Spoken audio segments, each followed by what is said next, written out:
The following is intended only for mature audiences. Viewer discretion advised.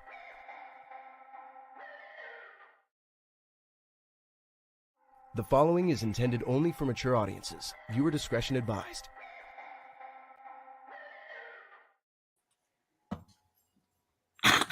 Easy. Hello. Hello. As you can tell, I am doing the directing tonight. That's why everything's running crazy. How you are looking fantastic, Rubik's. Thank you. I feel like it's been a long time since we talked to Rubik's. It's been mostly Anthony. Yeah, well, I forget what the last time I dressed up was. What was? Oh, it was Other Mother. Well, yeah, you did 2 weeks ago. Yeah, you did. You did other Mother, but usually you have Anthony on the screen. So. Yeah, those are the days I'm like, I don't feel like dressing up. I don't have time. Fucking A. That's like every day. I have plans later tonight to go promote for the show, and also celebrate birthday with the one up here, Tristan. Woohoo! Hi, Tristan. Happy birthday, girl. Yes. But yeah, we're gonna go to the club and hang out and drink, and I'm gonna show off this and entice everybody.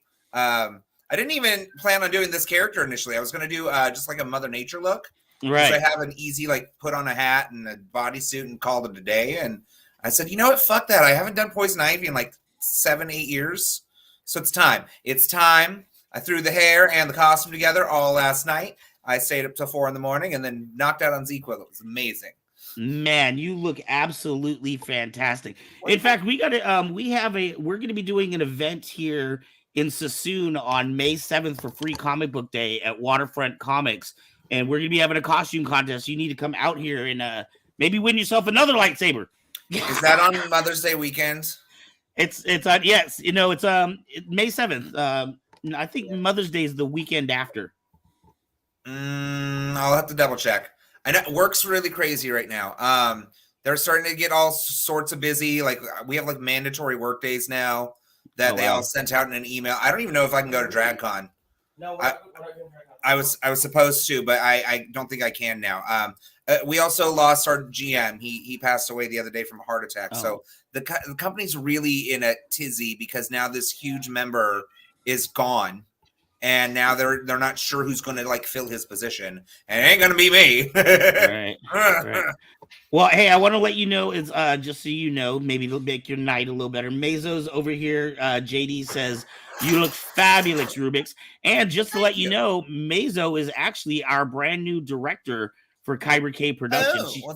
She wasn't able to jump on stream tonight, but she's going to be with us Sunday night and going forward. You guys are going to love. Marissa is her name.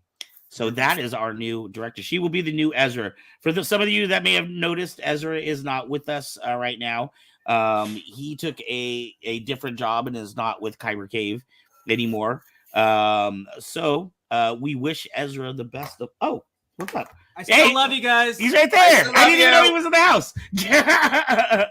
So we wish Ezra the best of luck, and hopefully we'll get to see him on some other show at some way. Ooh, I see young Phil. Hey. Hey. What's up, everybody? Hello. So How good to see you tonight. tonight? We were just getting in and going around. I'm enjoying a beautiful, delicious ice cream here. So yes, sorry. Philippe, for those that don't know, Philippe is with Distance Nerding Podcast. They are all over the place. You guys just got back from like Utah or Idaho or something, didn't you? Oh yeah, we just went to Boise. How about that? Look at that sexiness. Rocking the merch. Oh man, what was going on in Boise?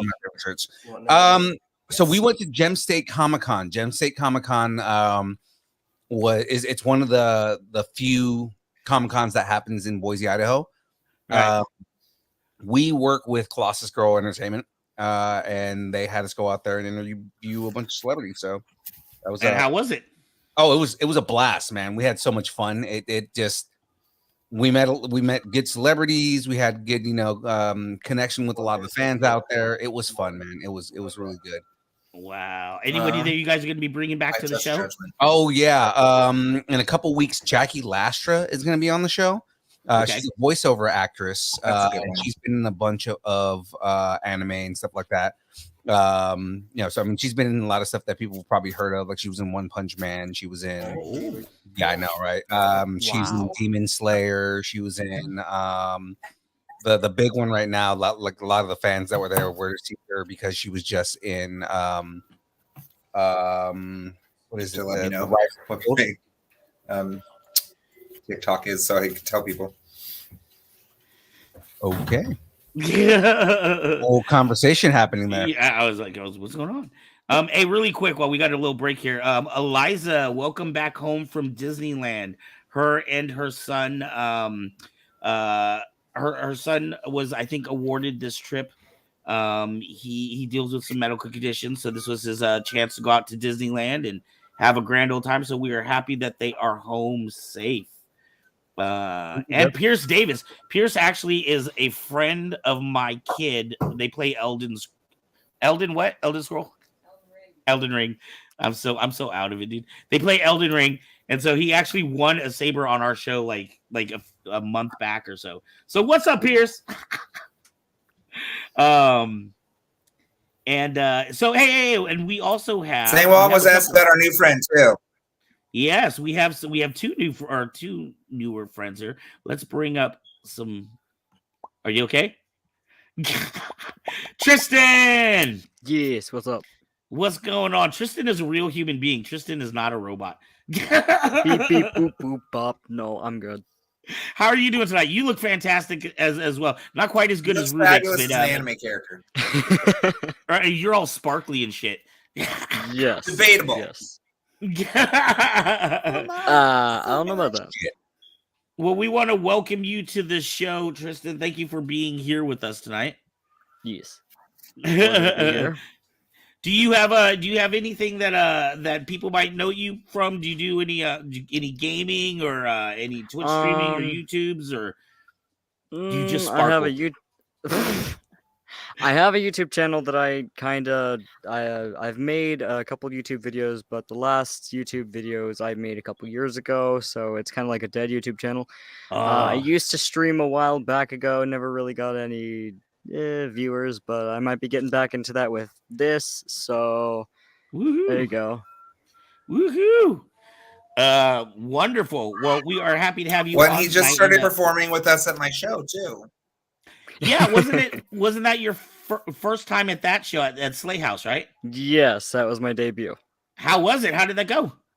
It went great. Definitely my mother had a bit of a surprise party to celebrate my birthday 2 days earlier. So today's actually my birthday. Woohoo! Happy birthday! Thank you. Happy birthday. And thank you, Phil. Thank you. I'm on it. Okay. But other than that, everything's all good. So just happy to be here. Happy to meet new friends. So groovy. Well, I cannot wait to get into this conversation tonight. Tonight's gonna be a pretty meaty one all the way around. And our last and final guest right now.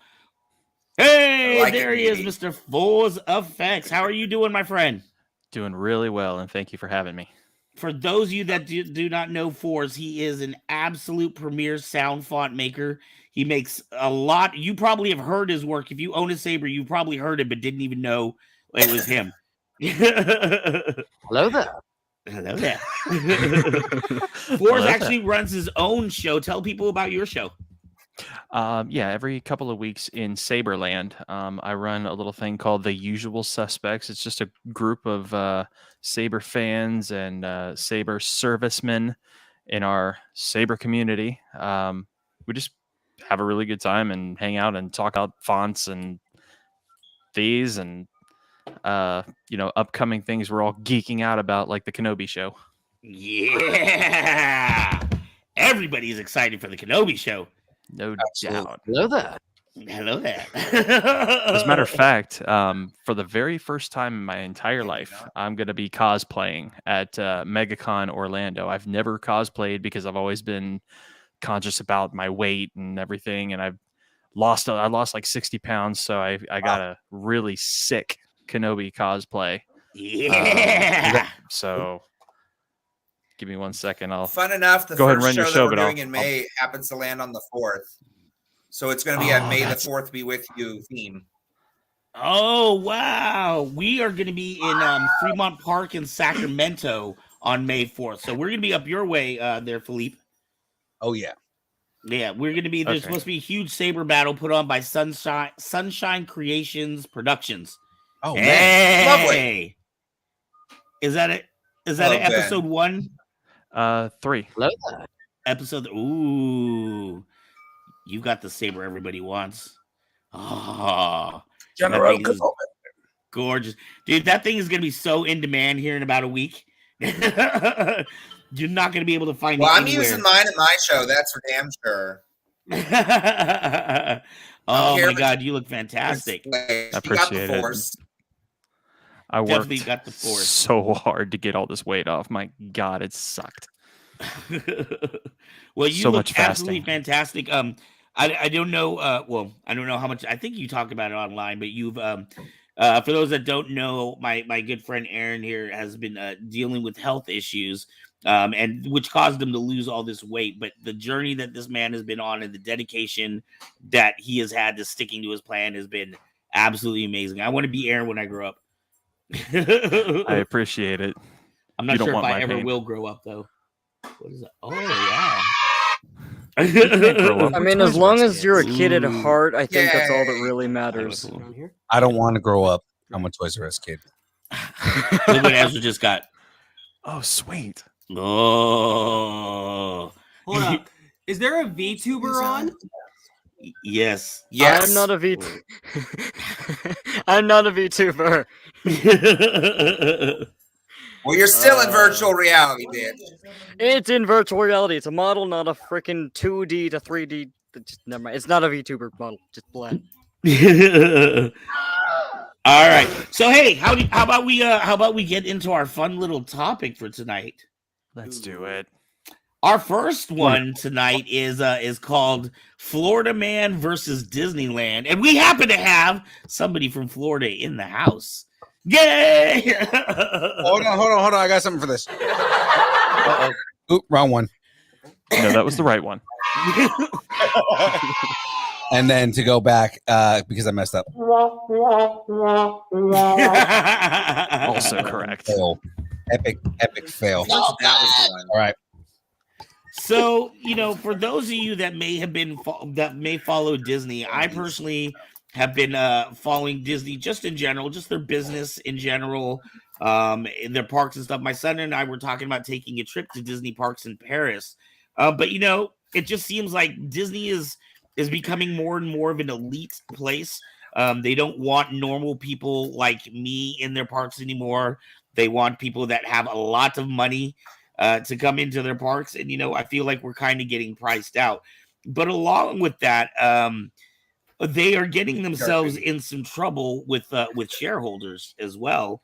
And are you guys familiar with the Reedy, what is it called? Reedy Creek bill that's going on right now in Florida? So the thing is about Reedy Creek. It's not about it's not about the money with Disneyland. It has more to do with the Don't Say Gay bill, because Right. Disney's been pushing really hard to kind of like walk back where they were with that, because they had a controversial. They had they supported Don't Say Gay, and then now they're walking it back, and the legislation in Florida doesn't like that.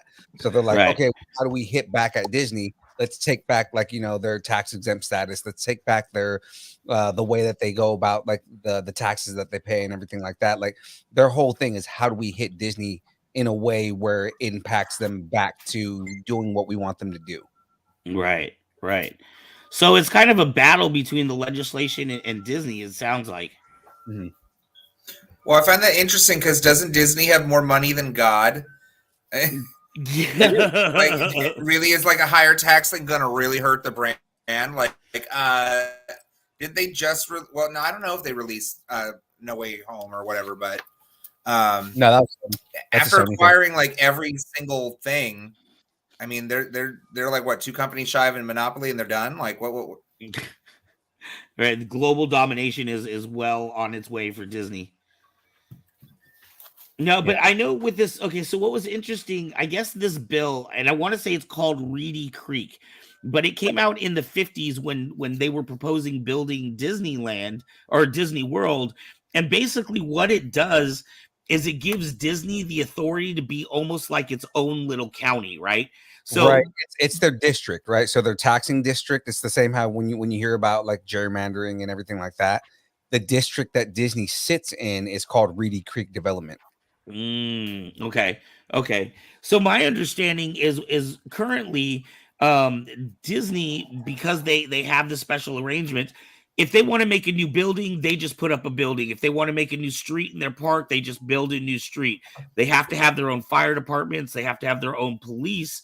But because of this agreement, they're able to do things basically without having to get clearance from, other boards and committees. What Florida's trying to do by pulling this bill back now is it would cause Disney would still get to build their buildings, but now they have to go through, different committees and get inspections the way every other house does. They have less control over what they do. But what they've given up for that is that they pay for like the local fire, the local police, a lot of the city and street maintenance that happens around there.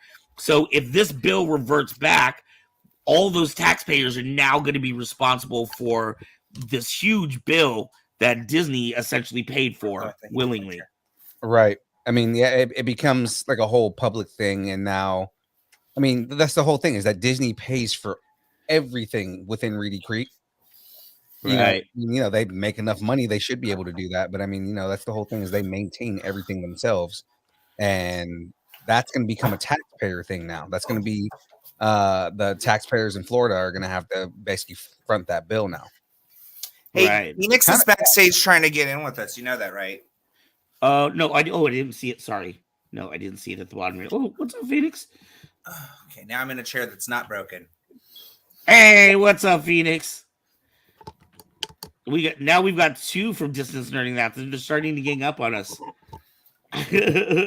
Thing like per taxpayer would be $2,500 per taxpayer. Right? Yeah, I had heard that property tax was going to increase by literally 25% for next year. It would skyrocket for the people who live in surrounding areas. Anyone who lives in the Reedy Creek district, like, its property tax is going to skyrocket and everything like that, because again, Disney provides everything in Reedy Creek, so that's the only reason why anyone who lives within the Reedy Creek area, they don't have to pay high property taxes. They don't have to do all that. And again, that's kind of where, the rest, it's the state legislature that's making the decision more than anything. Right. Now, Aaron, didn't you say that people in that area tend to be a little more affluent? So, like I was telling Van earlier, in Florida, you are either retired or you are serving the retired. I mean, that's basically what you're doing. So you're either spending the money you've already made your entire life, or you're working hard for the money. You know what I mean? Mm-hmm. So, but I can say, because I live like about an hour, 20 north of Disney. And so once you get down into Orange County, once you hit Disney, basically Orlando, yeah, I mean, you need to be making the green to live there. If you're living in Reedy Creek, then oh my God, yeah, you're wealthy.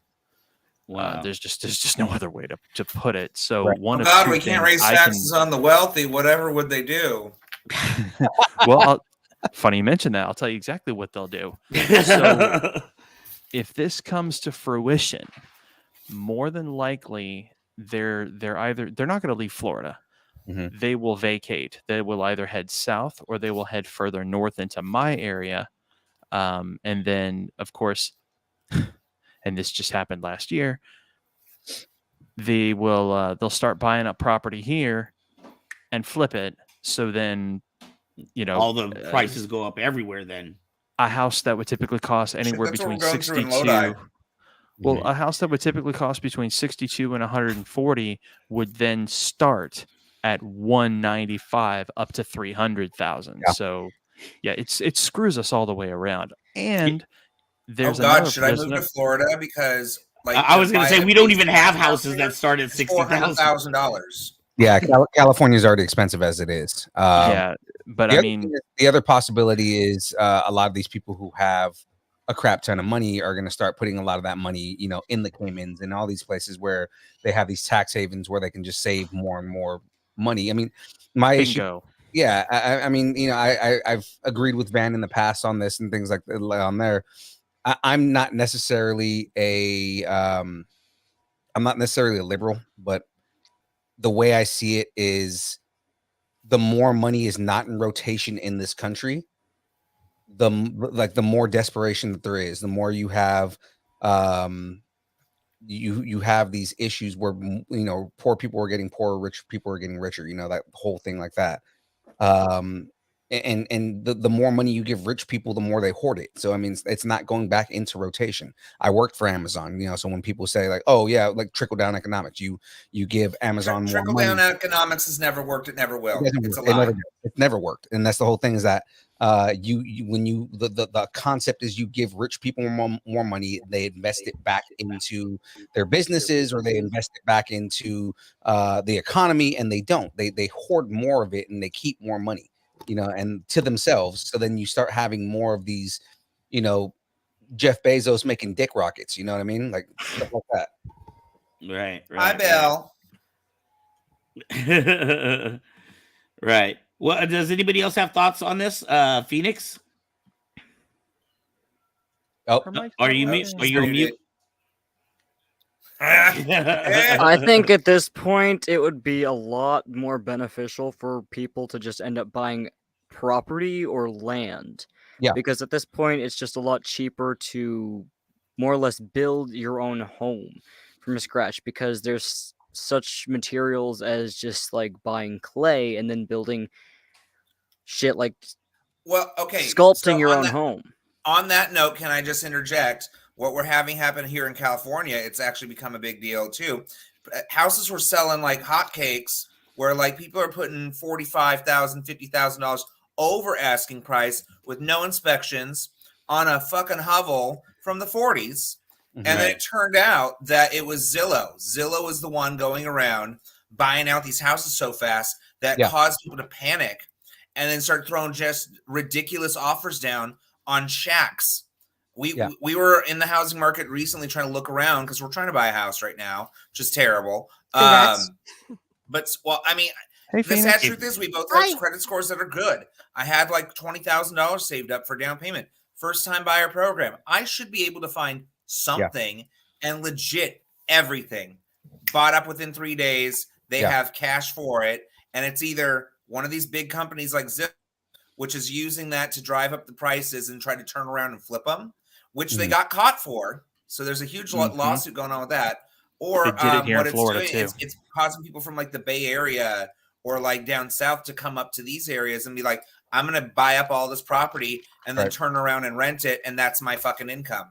Right. So, I mean, it's easier said than done. What we're going to have to do is go like to these really rural states and start buying up land out there where it hasn't already been eaten up. But that's what's happening right now. Like you look at Tennessee, you look at Idaho, you look at all these places that have more rural, Montana, Wyoming, another big one, Colorado. You know, well, even in California itself, you have areas out there like Antioch and stuff that are just, I mean, horribly hot. Nobody wants to actually live there, but they became popular areas because you could actually afford the housing there, and then people were just commuting to San Francisco or Sacramento. So, which is just terrible. Yeah, even here we're moving more and more into, you know, away from the jobs just so we can afford something. Period. Yeah, I used to commute from Brentwood to San Francisco. It was a 4-hour drive just to Brentwood. get My mom used to commute from Sacramento to San Francisco every day, just to go to work at the Right. And where think I of the live, impact that does to the fucking planet just in fossil fuel usage. I mean, hi, pick the perfect character for that topic. Shit. I Like, mean, you have to want to spend talk about 4 it. hours in their car. You We really need did, better Mr. public transportation if we're going to expect people to live that far outside of a city. Either that or pay people a living fucking wage to live within a walkable distance from Right. where they work. Oh yeah, I used Exactly. to. The pandemic has taught us to like social distancing and like working from home is a viable option. And there's no Right. reason to have to come into the office if you don't have to. Right. When I Phoenix, was what in- did you want? Sorry, go I ahead. was gonna say Phoenix. when I was in Portland, I used to pay premium prices just to be able to walk. Like having a car is way too expensive in Portland. Like Mhm. it's you have to basically pay another rent just to have a car in many big cities like Portland, Seattle, San Francisco. It's because like you have to pay for your parking, right? So it's like Mhm. it's like I have to keep up with my apartment, but then I'm also almost buying another apartment for my car. Yeah, So it sucks, especially living in San Francisco. Like living in San Francisco, you have to pay to park in front of your own home. Yeah. Right. Wow. To park in front of your own house? Yeah, you have to get special you have to get permit. a permit. Yeah, just to park in front of your house. Oh my And god. it's Well, at least San Francisco has good public transportation. Yeah, I mean, the Muni's great. They still have the streetcars. So I mean, it's not like those things aren't usable or accessible. But definitely having the independence of a car is one of those like blessings and a privilege, especially if you're out one of those places. Because it's going to cost you an extra arm and a leg just to be able to put it somewhere, so that way you can continue to use it. You have to be wealthy to have a car, almost in some. Well, cities. yeah. I think now I know why my friends wanted me to come visit them all the time in San Francisco. So Aaron, what do you think about? What do you think about when you hear about like all these prices that we're dealing with in Cali? I mean, it sounds like you guys deal with similar things, but on a different scale. So honestly, the cost of living here is way different. I don't know what minimum wage is out in Cali. I don't know what the average bring 15. home is in Cali. It's But 15. Yeah. okay, so it's starting to get there here in Florida. Yeah. But my God, for a long time, at least the last 3 years, it almost seemed like nobody was getting any kind of pay increase. The jobs, you look on Indeed, you check all the papers, you check the websites. All of the jobs around here were like, we want a master's degree. We want a master's degree. We want a master's degree. Right. Now the same freaking jobs that Work want a at Taco master's Bell. degree, they're like, we just want someone to come to work and be here. Right. Must have master's degree for entry position. Yeah. Like what the hell? Exactly, Phoenix. That's how it used to be. Look, I swear to God, just the other day I went and donated blood, and the lady there, the phlebotomist, she was like, you used to have a bachelor's degree to work here. Now we'll take anybody. We just train them. That's exactly what she told me. I was blown away. It's sad. Right. Yeah. So like, which makes you wonder why people are spending, all that money in tuition bills and stuff like that to go to college. If it, it's like a, what do you call it? Not unnatural, but it's like a made up requirement. You know what I mean? Yeah. That says it nothing really seems that way. Of your skill, right? Wow. Anyone got thoughts, Tristan? We haven't heard from you at all here. Yes. What are your thoughts? Anything? I've been traveling this entire time. I know, right? Well, more or less, I don't got much to say on the fact, other than I really haven't had a job, honestly, since 2019 for reasons, and it's more or less something I'm not really interested in, because I feel like personally I want to work on something that gives me interests, something I'm working towards, something I will honestly love to enjoy doing myself as a job. Right. So if I want to have a job, it's going to be something I relatively love and enjoy. Right. Yeah. Become a YouTuber. Well, okay, this is very indicative right now of this generation and what happened after the pandemic. We have got the whole great resignation factor, right? Yeah. Where people basically said, you know what?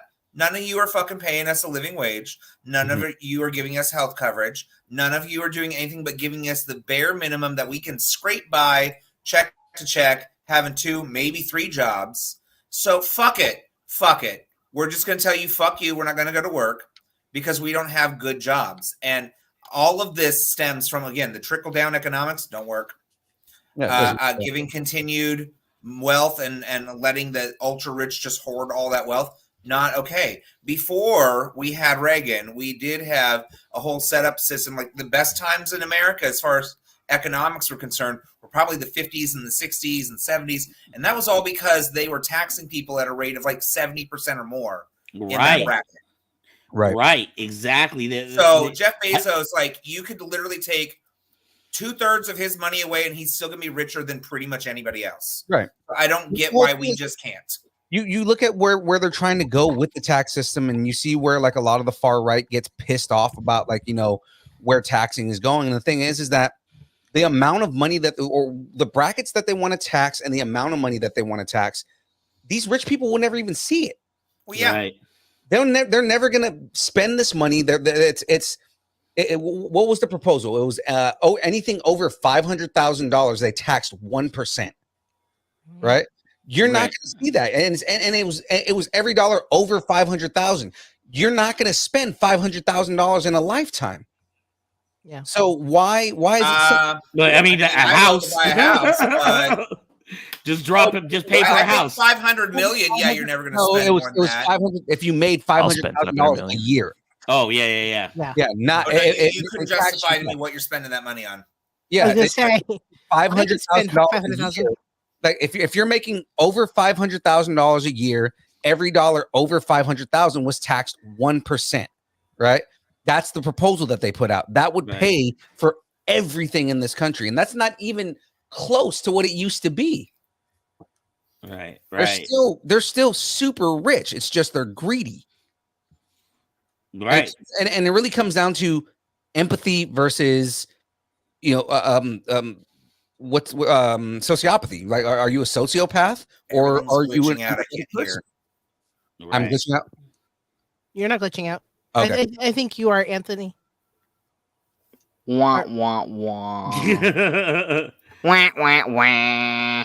But yeah, like I was saying, I mean, it's sociopathy versus empathy, right? Like, you know, you have you're either an empath and you believe that everybody deserves to live in general, or you're a sociopath and it's like, well, I don't give a shit if you live or not. I want more money.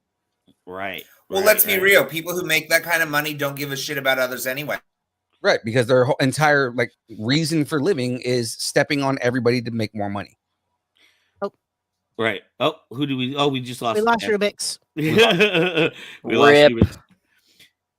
No, and I agree with that. Unfortunately, I just don't know like to what end. You know what I mean? Like I always had this really weird thought. Like I remember there was some interview with the CEO of Nestle's and the owner of Nestle's who does Nestle water as well. They were saying that they didn't feel like water was a natural resource. They felt it was a commodity and it could and should be sold. And I almost wonder if like some of these top people like an Illuminati are purposely trying to fuck the entire planet so that we don't have enough resources for everyone because they know they will have first access to resources. Mm-hmm. I mean, with that being even said, going into like the Illuminati bullcrap, Mother Earth is already freaking suffering with the environment in general, and that's just. Can we bring Rubik's so much back? Sorry. Oh, is Rubik? Oh, thanks. Thank you. There's so much already going on in this world to where the weather and just the environment is just being chaotic. Like in Lodi, we actually had a little bit of a tornado warning that was not far from here. Right. And we've never had that. The weather here has just been completely chaotic, like worse than it's ever been. It's very bipolar. And what I mean by that, like we'll have a nice, really stormy, windy day, and then it'll be pouring rain, and then the next day it's like 80 degrees with the sun burning you back. It's weather by Sybil. Weather has DID. Right. Yeah. Well, Do you think that those changes and those problems, like with the planet, do you think that's like purposeful by some of these corporations and Oh God, a CEOs? fucking Poison Ivy. Let me get in on this. Honestly, I do, because a lot of corporations, like big names and all that, especially, I personally have it out for the government because I know they all have it out for us. Right. And I think of that for many different ways because I love nature, and for myself, I'm a bit of a tree hugger and an environmentalist. So, yeah, with that being said, I like Matt's comment about Mother Earth is fine. He says Mother Earth's fine. She's just waking up and shaking the ticks off the planet, and that is true. The humans are the ticks. That is true, but then again, that's Basically- also controversial because some of the humans on the planet are actually trying to assist Mother Earth in actually getting better, We're- rather than trying to destroy Mother Earth. Yeah, we're a parasite to this planet. Yeah. We really are. The thing is that, like, and this is to go back on the comment from before. I don't think that these companies are intentionally destroying the planet. I just think they just don't care. Right. Yeah. They don't care whether they destroy it or not. It's not an intentional, oh, I'm going to destroy the planet. It's they don't care what the consequences are, Because they're going to die before the consequences. That's why. Right. I mean, They're the going whole to thing is die of right. old age before the actual consequences happen, and they don't care because they get to then hoard the wealth. Right. So again, Mother Nature. I will say this: in the pandemic, one of my big conspiracy theories about this whole thing, we watched what happened when the world shut down for like a month, and so much of Mother Nature replenished itself. Hella Right. fast. Yes, it did. Like Oh the my Venetians now God. That's clear. another reason There was why life in them again. That like a hole in the ozone sealed itself. Like we Yes, it replenished like did. 23% of our oxygen or some shit like that. Like it's ridiculous to think about. Again, if we just stop doing shit for just a little while, oh, she'll fix herself right up. Right. It's fine. She good. But yeah, we are the biggest parasites on this planet. A lot of it does come from the fossil fuel industry because we've already been able to harness the power of sunlight. God damn it! Like, I like just how make you- that the thing. Just I make like how that. you But they don't know how to do that because it's not a finite resource. So I it's like not how you, profitable if it's something that they could just get from the sky. I mean, Mhm. dear Lord, it's literally greed at its finest. I like how you grabbed your boobs when you said "fix yourself up." Okay, Phoenix, did you have well, something you wanted to technically say?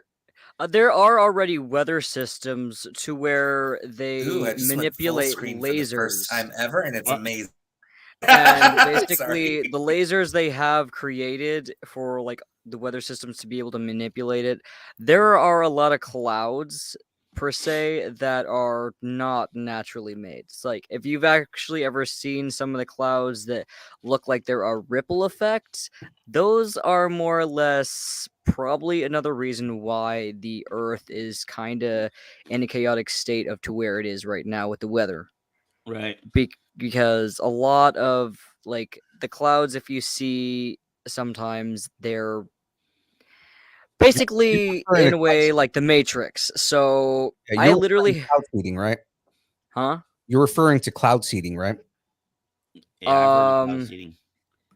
I'm pretty sure. Yeah, so But cloud I'm seeding is where they, like say if there's an area that doesn't have enough rain, then they'll put like silver oxide in like injected in the air and it creates clouds. Thing is, no, I'm talking about like they've literally made lasers that they shoot up into the sky, and it creates a certain Matt Torres has got it.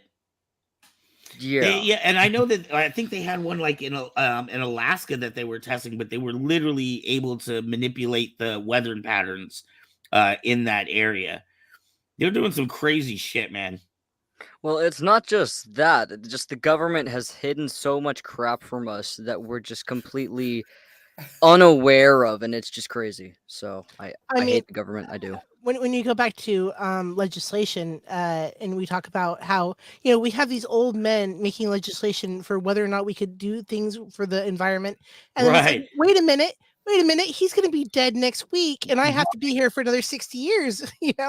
Exactly. So, Well, you yeah. think about it, like everybody Why in no one over Congress, 65 should be in politics at all?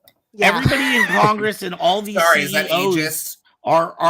tend to be very much older people, 60s and above.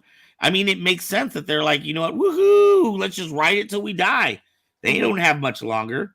Have you They guys don't seen care. the meme that literally talks about that? Says people in their 70s Oops. are deemed not fit to work or not fit to work in civilized society, but yet 90% of the people who make all of our decisions are that age. Right. Yes. Right. If your mom gets to that age, she's got to take a test to see if she can even drive a car, let alone drive the country. The people who aren't Womp. like your Marjorie Taylor Greens and your Madison Cawthorns are just idiots. So there you go. I was getting that vibe. Boy, Marjorie Taylor Greene.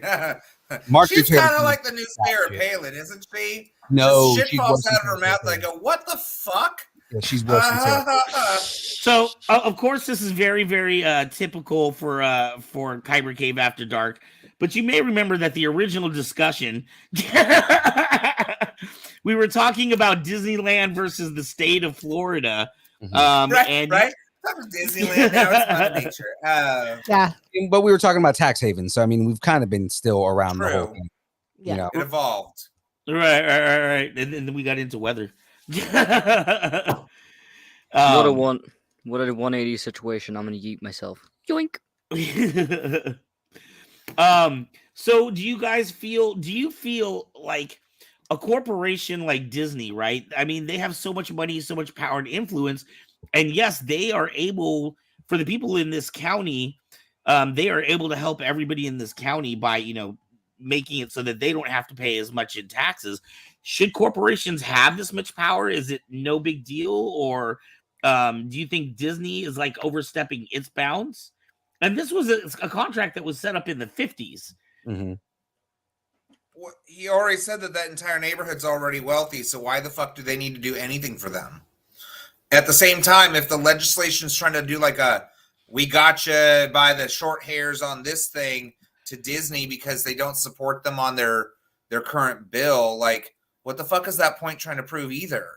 So like, so I'm a little lost on it. It's about the don't say gay bill. Like Disney's like, we're in support of being open and honest about stuff, and they don't like it, so they're putting more taxes on Disney as a result of that. Is that what I'm at? Started. What it is. They're saying that they're basically saying that we're going to take your money if you're not going to support us.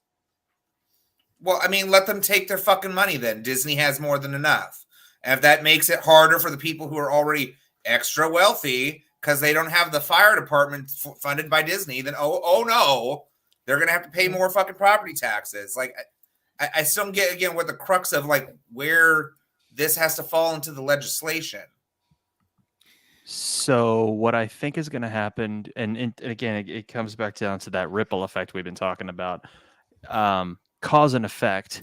You've got people who are going to be told at some point, hey, guess what? Disney's not fronting the bill for the fire, the EMS, any of this stuff anymore. You're going to have to start doing it. If these people pack up and go, then who does that leave to, quote unquote, pay all this money? Well, you've got all the surrounding counties, mine included. So rather than, it's almost like a first grade class scenario. You got the one kid who wants to be that little douchebag, and then the whole class gets punished. So think about it like this: you got all these people down in Orange County, all right, the really, really wealthy ones who are in the reedy spots, and they move. They just pack up and go. All right, they leave the state, they leave the county, they leave wherever. Well, there's less to tax, so now they're going to start taking it out of us. Everything glitched out. I can't hear anything. Crap. It's on your I'm end. so sorry. I wanted to hear your explanation. I'm sure it was amazing. It's Rubik's. It's you, Rubik's. I mean, in the end, that's the whole thing, is that what it really comes down to is it's when you the ripple effect, like what he's mentioning, and this is just kind of just repeating what you said, just making sure I understand what you're saying too. I mean, the idea is overall it hurts the people of Florida because now you take where Disney was paying for all this stuff before, now it goes to the taxpayers. taxpayers leave because they don't want to pay that, and now there's overall less income that can be taxed in Florida. So the state of Florida loses in the end. Right. Correct. So Right. why And who's the doesn't state of Disney Florida just gonna run take that both of on? them still? Are Are they saying that they're not allowed to pay for those things anymore? No, because if those people move and to go to places where they don't have to pay the taxes anymore, then that Florida still wants those taxes. So that means that they start charging the people of Florida. So wait, are the Republicans taxing the people who live there more or Disney more? No, so the whole thing is what they're doing is they're taking away the tax status that Disney has, which means that now Disney doesn't have essentially they're taking away like taxes, and Disney doesn't have to shout again. There's a lag. There's a lag tonight for me. I'm sorry. I just don't know. Disregard everything this queen over here says. Log off. I don't know enough about it. Rubik's, log off, reset your internet, and come back. You send Rubik's that message in the chat real quick. Comment section. But for basically, so for all the viewers out there watching tonight, that's essentially what I believe would happen. The people of Florida. And at that point, it's not even about Disney. It's about the state of Florida getting what the state of Florida wants. Mm-hmm. So if Disney's not able to pay it, somebody's going to pay it. And unfortunately, it's probably going to be us. Right. So because the idea again is that they're in pulling this tax exempt status and saying that, okay, the government has to regulate everything that Disney was doing on their own. Well, that makes it all government funded now. So the government has to pay for it. Well, if Disney's not paying for that anymore because they don't have to pay for that, then that goes to the taxpayers of Florida, and it's and the whole thing is now you're making life more difficult for your taxpayers, right? Just to do just for DeSantis to get I gotcha to Disney, right? Like that's the kind of that's toxic politics right there. You're not doing things on behalf of the people. You're doing things because it's going to make you feel better, and like that's a problem, and this is a dude who wants to run for president. Right. Like if he's going to do that to the taxpayers of Florida, what do you think he's going to do to the people of the country? Yeah. Right. Yep.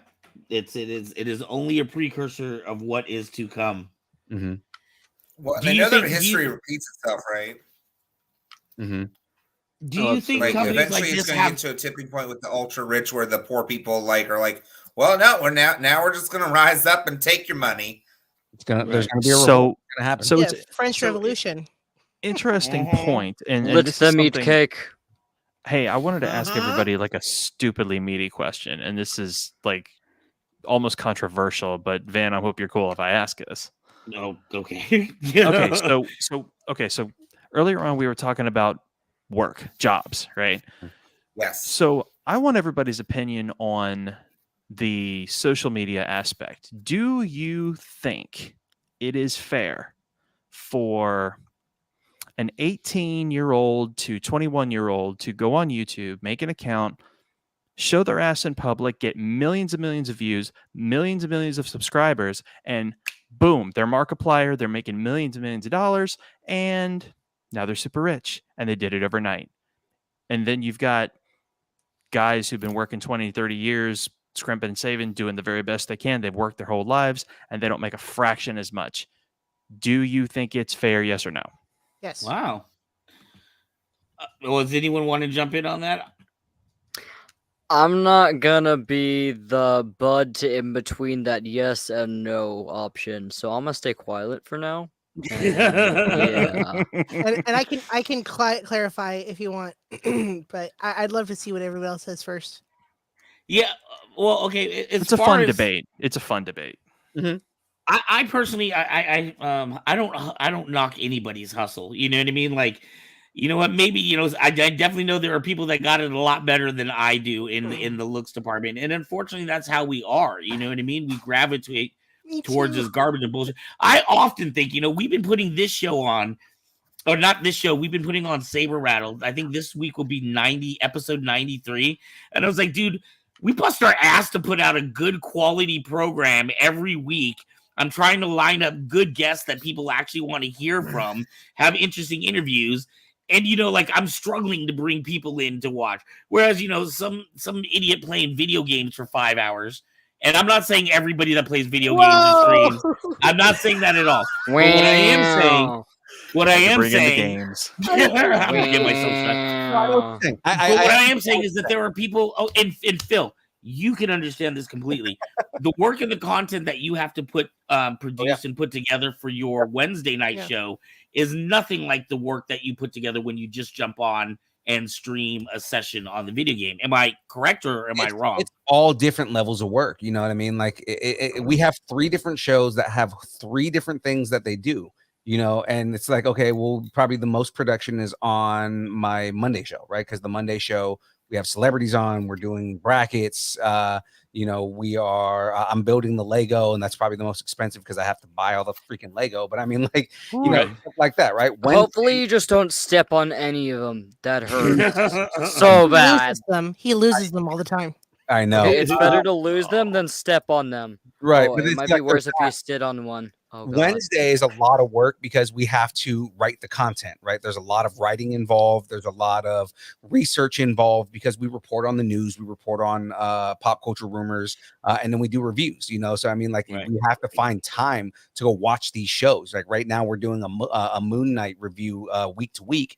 And it's like, you know, we have to make sure we watch the episodes, right? Like we're behind on doing a Halo review. We haven't even started it yet. So it's like, okay, well, we're going to do a mid-season review next week for Halo, right? And because we haven't had a chance to get everybody on in sync in watching it. Me and James are really the only ones that have watched it as far as the people we've had on the episodes with. So we're not going to go on like, you know, be like, oh, not everybody who's on tonight has watched it. Okay, well then we'll skip it. And we figured, okay, well, we'll give everybody up until next week who wants to talk Halo to get a chance to watch Halo. But like, you know, Wednesday is a different thing. And then the game streams are a completely different monster because like I barely get maybe 2 or 3 viewers on my game streams, right? But the thing with the game streams is there's a lot more production involved. There's a lot more solo stuff involved that I have to do. I have to do a lot more background and everything like that. Like the visuals have to be a lot more like eye appealing on those than anything else that we do, because game streaming is so competitive. It's so hard to get into, you know. It's also like the content that you play on that. And it's, you know, my whole thing is I want interaction 100%. I want people asking questions and talking smack and all this other stuff because then I can interact with the fans, and that's kind of what it is, right? But I mean, like, you know, it's a lot of work. It's a lot more work than just turning on a camera and going, oh yeah, I'm entertaining. It's not that. There's a lot of work involved in everything. So the concept of, you know, should somebody who makes funny videos on TikTok or on YouTube, you know, make the money that they make when they're popular? Well, I mean, a lot of times there's a lot of work that goes into the content they make. It may look stupid, but I mean, a lot of times they are doing research on this is what people want to see, so I'm going to go and make this. You know, a lot of times they're not, Phil. A lot of times they just do something completely stupid and it goes viral. And I mean, you know, that happens. What about that one chick? Oh God, on TikTok, I think her name's like Bella Porch or something like that, where like literally all she does is like nod her head and make like goofy faces. And that chick is literally buying $1 million home right now. What about the guy that just goes like this? And he just goes. Okay, but see, I can argue for that guy because at least there is creativity to his content. Like he's going out and looking for like product that, you know, that he can make funny. So that's his whole gimmick. That's his joke, right? That's kind of like how, you know, some comedians have the same punchline or whatever. So I'll fight that one. But some of these like other people that just make crazy faces and, you know, or just make weird noises and then there's like ones where people are going up and sexually assaulting other people. I don't get it, man. I'm just too old for TikTok. Some of those last one's uncool. Some of those are very fucked up, but here's the other thing though. There are ones that are staged a lot of times. So just throw that out there. I know there's a dude that does like con videos where he'll like go up to cons and he'll walk up to a girl that you know, is in cosplay and, you know, grab a tail, grab a butt. And I mean, that's sexual assault any other time, right? Right. Because in these videos, a lot of times it's a very like, oh, reaction. And then they'll like slap him or something like that. most of that is staged. When you have like these accounts that are like that, where you see them do it multiple times. Okay. Hey, I want to do this video. Are you okay with it? You know, and then there's an agreement that they're doing that. Now, Yeah, and most of the time, the person who's doing that is either cosplaying Kakashi or some other pervy avatar. Right. Well, Deadpool, you know, Doesn't use of death. I haven't tried to do that with my Deadpool cosplays, but I mean, like, he's a perv. He does that. You know? Right. Yeah, that's the whole Ryan Reynolds for you. It's not even Ryan Reynolds. It's the comic book character is a giant perv. Yes. It's always been that way. Yes. There's one guy that's But then famous. again, Ryan Reynolds also plays a lot of parts that are pervy. So setups. Those are setups, though. Mhm. Yes, And that's all scripted and perfectly fine. Yeah, I mean, you're right. There are people that set it up. Like there's one guy that's famous for insulting cosplayers. He's got a TikTok where he just walks up and he'll be like, "Oh, it's a who are you?" and or I get it completely wrong and like offend the cosplayer. But you can tell that it's like their reaction, because some of them are really bad actors. He's actually the one that they're I was prepared. thinking of. Like he Yeah. stages like 90% of what he does is staged. Hmm. You know, Wow. he'll tell people like, "Oh, hey, you're dressed up as," another example, you're dressed up as Kakashi, right? And he'll be like, "I'm gonna call you Tanjiro," right? And then be like, "Oh, hey, it's Tanjiro," and like, "No, dude, Kakashi," right? Like, stuff like that. Like he does that on purpose, right? Like that's this whole thing. He's the perfect example of who I'm talking about. Like he has a couple of videos where he walks up to random cosplayers and he'll like grab their butt, or like he'll smack them on the behind and something like that. And those are staged, like those ones specifically with him, because there are no allegations of sexual assault and he continues making videos. Yeah. So But- is it only on the ones where there could be allegations of sexual assault? Like I've often wondered, I know you guys have seen it, but there's that one, it's like a series or whatever, but it's like a little old lady and I know the one, she goes to like a bodybuilding show and then she'll go up to like these buff guys and call them little bitches, and you know what I mean? Or like, Pays him. What's that? Pays him. She pays him to be on her show. Yeah. Really? Mhm. I didn't know that. Damn, I feel like an idiot now. I cheated. Yeah. I feel So- cheated by my entertainment. But the thing is, So- that is meant to be shock. It's meant to be, hey, this is going to be a shocking thing.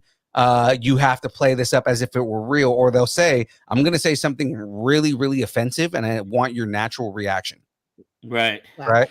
And that's So the whole then- thing. I mean, a lot of times that is something that happens. There's a whole segment of TikTok of that's what it is they're going around offending people, versus like if somebody were to really do something like that in real life, probably get their asses kicked.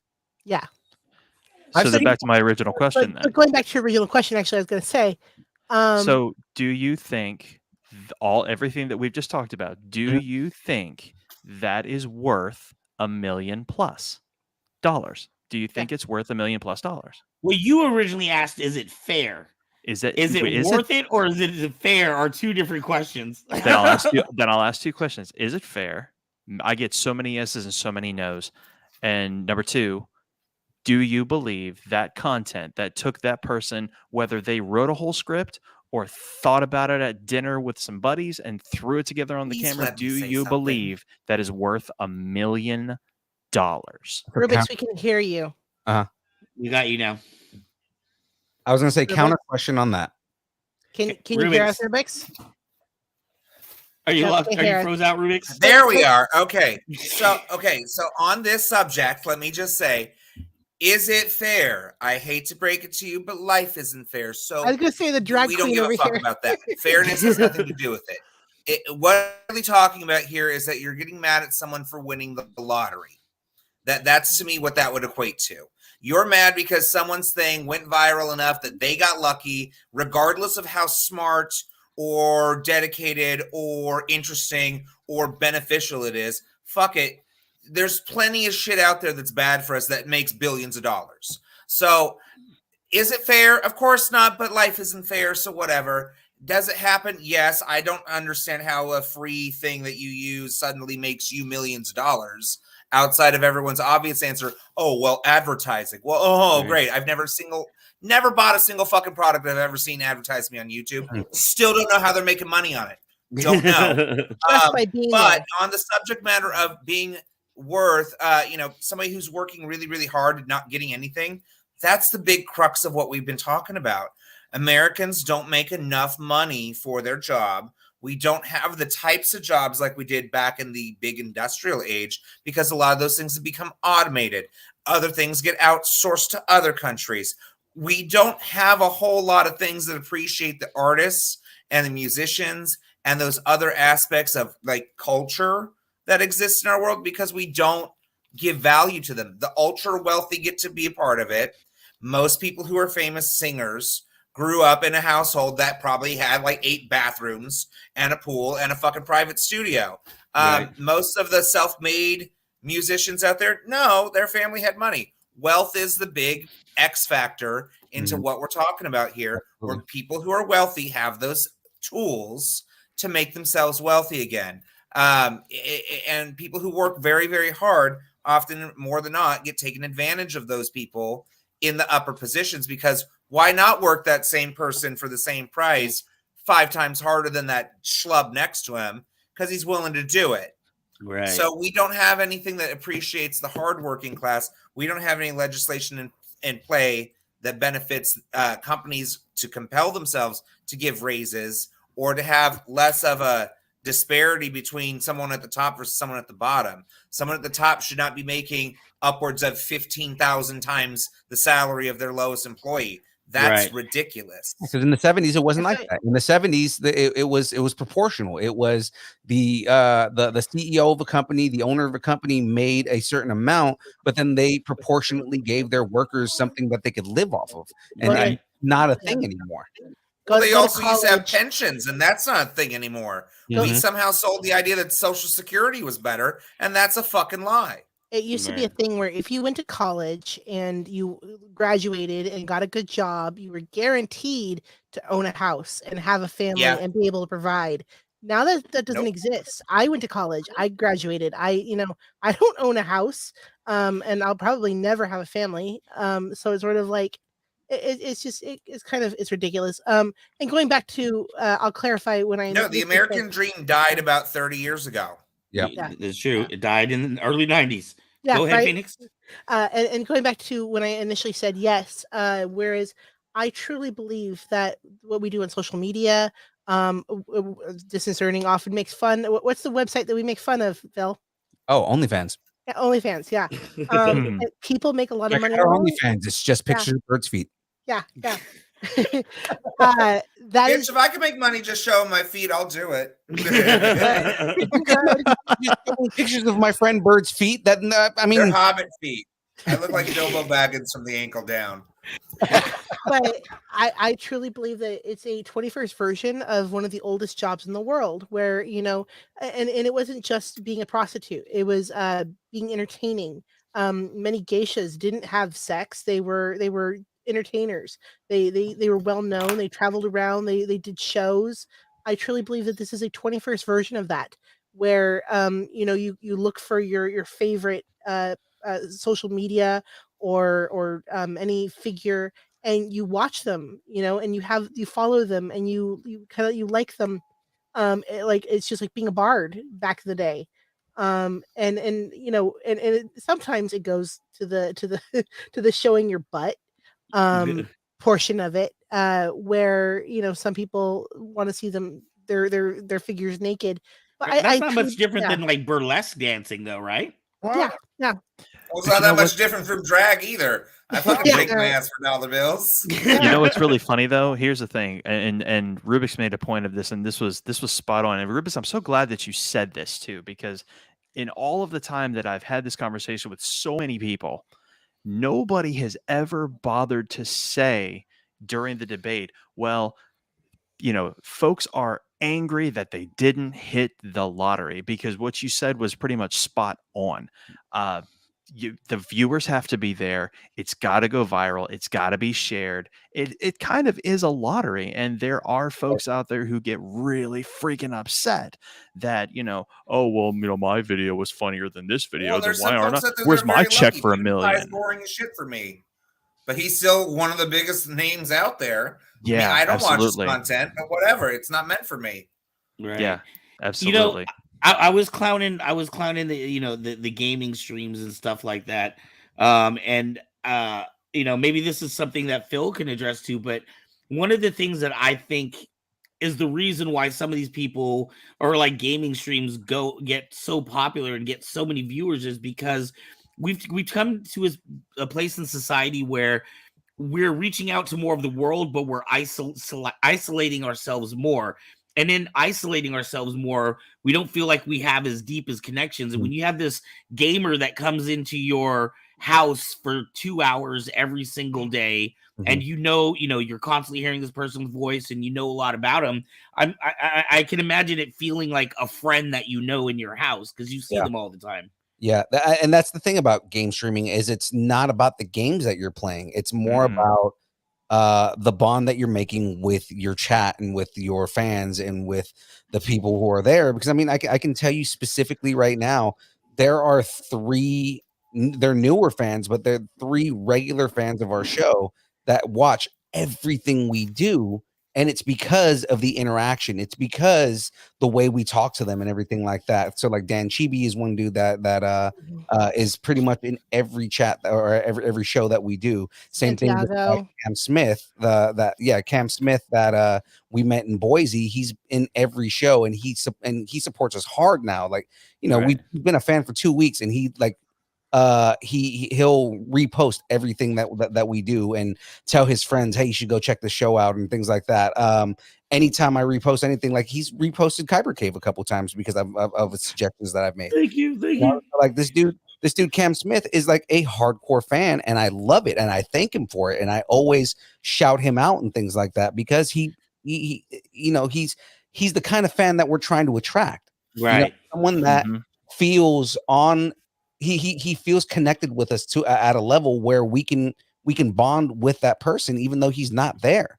You know what I mean? Like that's exactly the kind of people that I want to attract to watch our shows. Do you think that changes though? I mean, if you've got, I don't know, 100 subscribers or 200 or maybe even up to 500, 1,000, you can, there's Bob on the stream and I recognize, Jill's on here every week. But when you get to like 1 million people, does that get diluted out? Kind of, but the thing is that like, if you look at some of the top streamers that are out there, it's the same thing. They're still interacting with their fans. You know what I mean? I'll give you an example of like Pokimane, right? She is one of the biggest game streamers in existence right now, right? And the whole thing is that's what she does is she plays video games and she interacts with her fans and she has just chatting streams where she's just essentially doing a giant AMA with her like thousands of subscribers. They ask her questions and she goes. The whole thing is she has a director on the back end that gets all these questions and then they ask her like in a line like, hey, yeah, okay, this is how I do this is how I do this. Like if you follow Pokimane, one of the things that she's talked about is it does become work. Like it's not just streaming and talking and having fun and playing video games like on the back end. And I can see where the stress is on this is when you are booking a cross stream with another streamer and you have to get that coordinated or somebody doing the actual production and directing of your stream and everything like that and just having everything smooth. Like she was saying something about, and she wasn't bragging because I've seen other streamers that brag about this, like Ninja brags about this kind of stuff all the time, right? But like she was talking about, like she said something about how she makes like 200,000 a year, but a lot of that goes back into her staff. A lot of that goes back into production stuff. So she's like, at the end of the day, she makes enough to, pay for her apartment and live regularly. Right. Makes on paper, she makes a lot of money, but she's actually not making very much. Right. And she's a top streamer, so it's like, that's the kind of stuff is like, you also have to keep in mind that, like, unless you're like Ninja, who is like the biggest the second biggest streamer because, freaking what's his name? I'm forgetting his name right now. The dude from Sweden. From Markiplier? Or no, PewDiePie. PewDiePie. Yeah, PewDiePie. Like unless you're PewDiePie, who is like the richest top streamer in the world, Mr. Beast. Yeah, right. I mean, Mr. Beast is getting there, but like Ninja is the dude, is like the top dude. He's the guy that everybody follows. He's the guy that that brags about every dollar that he makes. Right. But it's like like he's almost a douchebag about it. But I mean, it's like he's probably, those dudes are like the people who are like actually rich off of this stuff, because everybody else on paper make a lot of, but in reality spend a lot of that money on putting it back into their production, back into their production and everything like that. Right. I wanted segue, I think, and who you are on social media to identity, which is our next topic. Because you can move on. Nice transition there. At least you have like a little video clip or something. Yeah, so and this is actually one of the reasons Tristan wanted to jump on and jump into tonight's discussion. I heard something, or was it something that I saw on Facebook, and it kind of caught me off guard, and I had to think about it for a while. But someone had said that choosing an identity was nothing more than oh my god, I totally was spacing out. What's the A word? Appropriation. Thank you. That choosing identity was no more than appropriation of somebody else's culture. And I thought about that for a minute, and I was like, well, is that true? Can you clarify? Because I'm a little. Are you talking about identity as in sexual identity, or? Right. Well, and this is where I actually had a good friend, Miss Jenny Davison, who works heavily in the LGBTQ community, and said that there is a difference, and informed me that there was some differences between sexual identity, cultural identity. What I originally thought of when this topic kind of came up and I heard that, the first thing that popped to my mind was I had seen a YouTube video about this guy from London who spent $20,000 to get plastic surgery to become Korean. He was a big BTS fan, and he felt that because he spent the money to make himself more Korean looking, that he could identify, and he did identify as being Korean, although he had never been to the country, was not related to anybody from the country. There's actually a woman. There's a woman that got in trouble about 2007 or something like that. Rachel Dolezal. Yeah, for pretending to be black. From Spokane. Her whole thing was it's exactly that. Is she culturally? She said that she identified as black because she grew up around a lot of black people, and she, she just identified as that. And it's like, I mean, that is cultural appropriation at that point, right?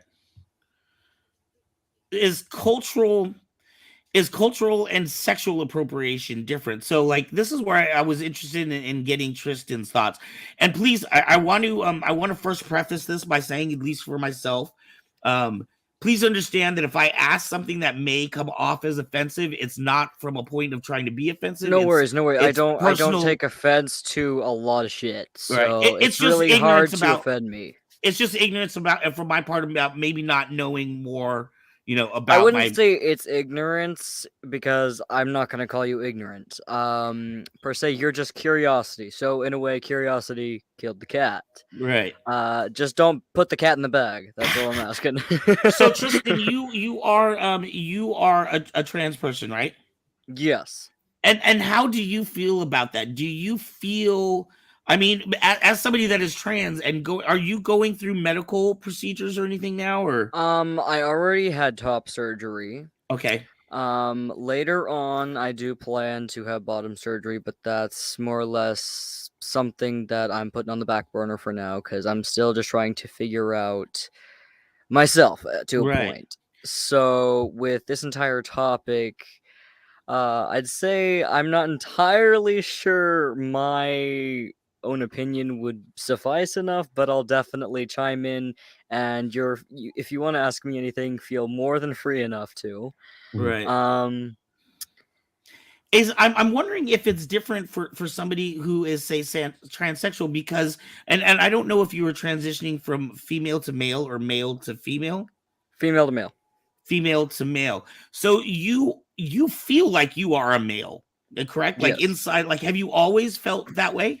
No, but growing up, I was always alone, never really had any friends, and the people I did normally hang around were guys.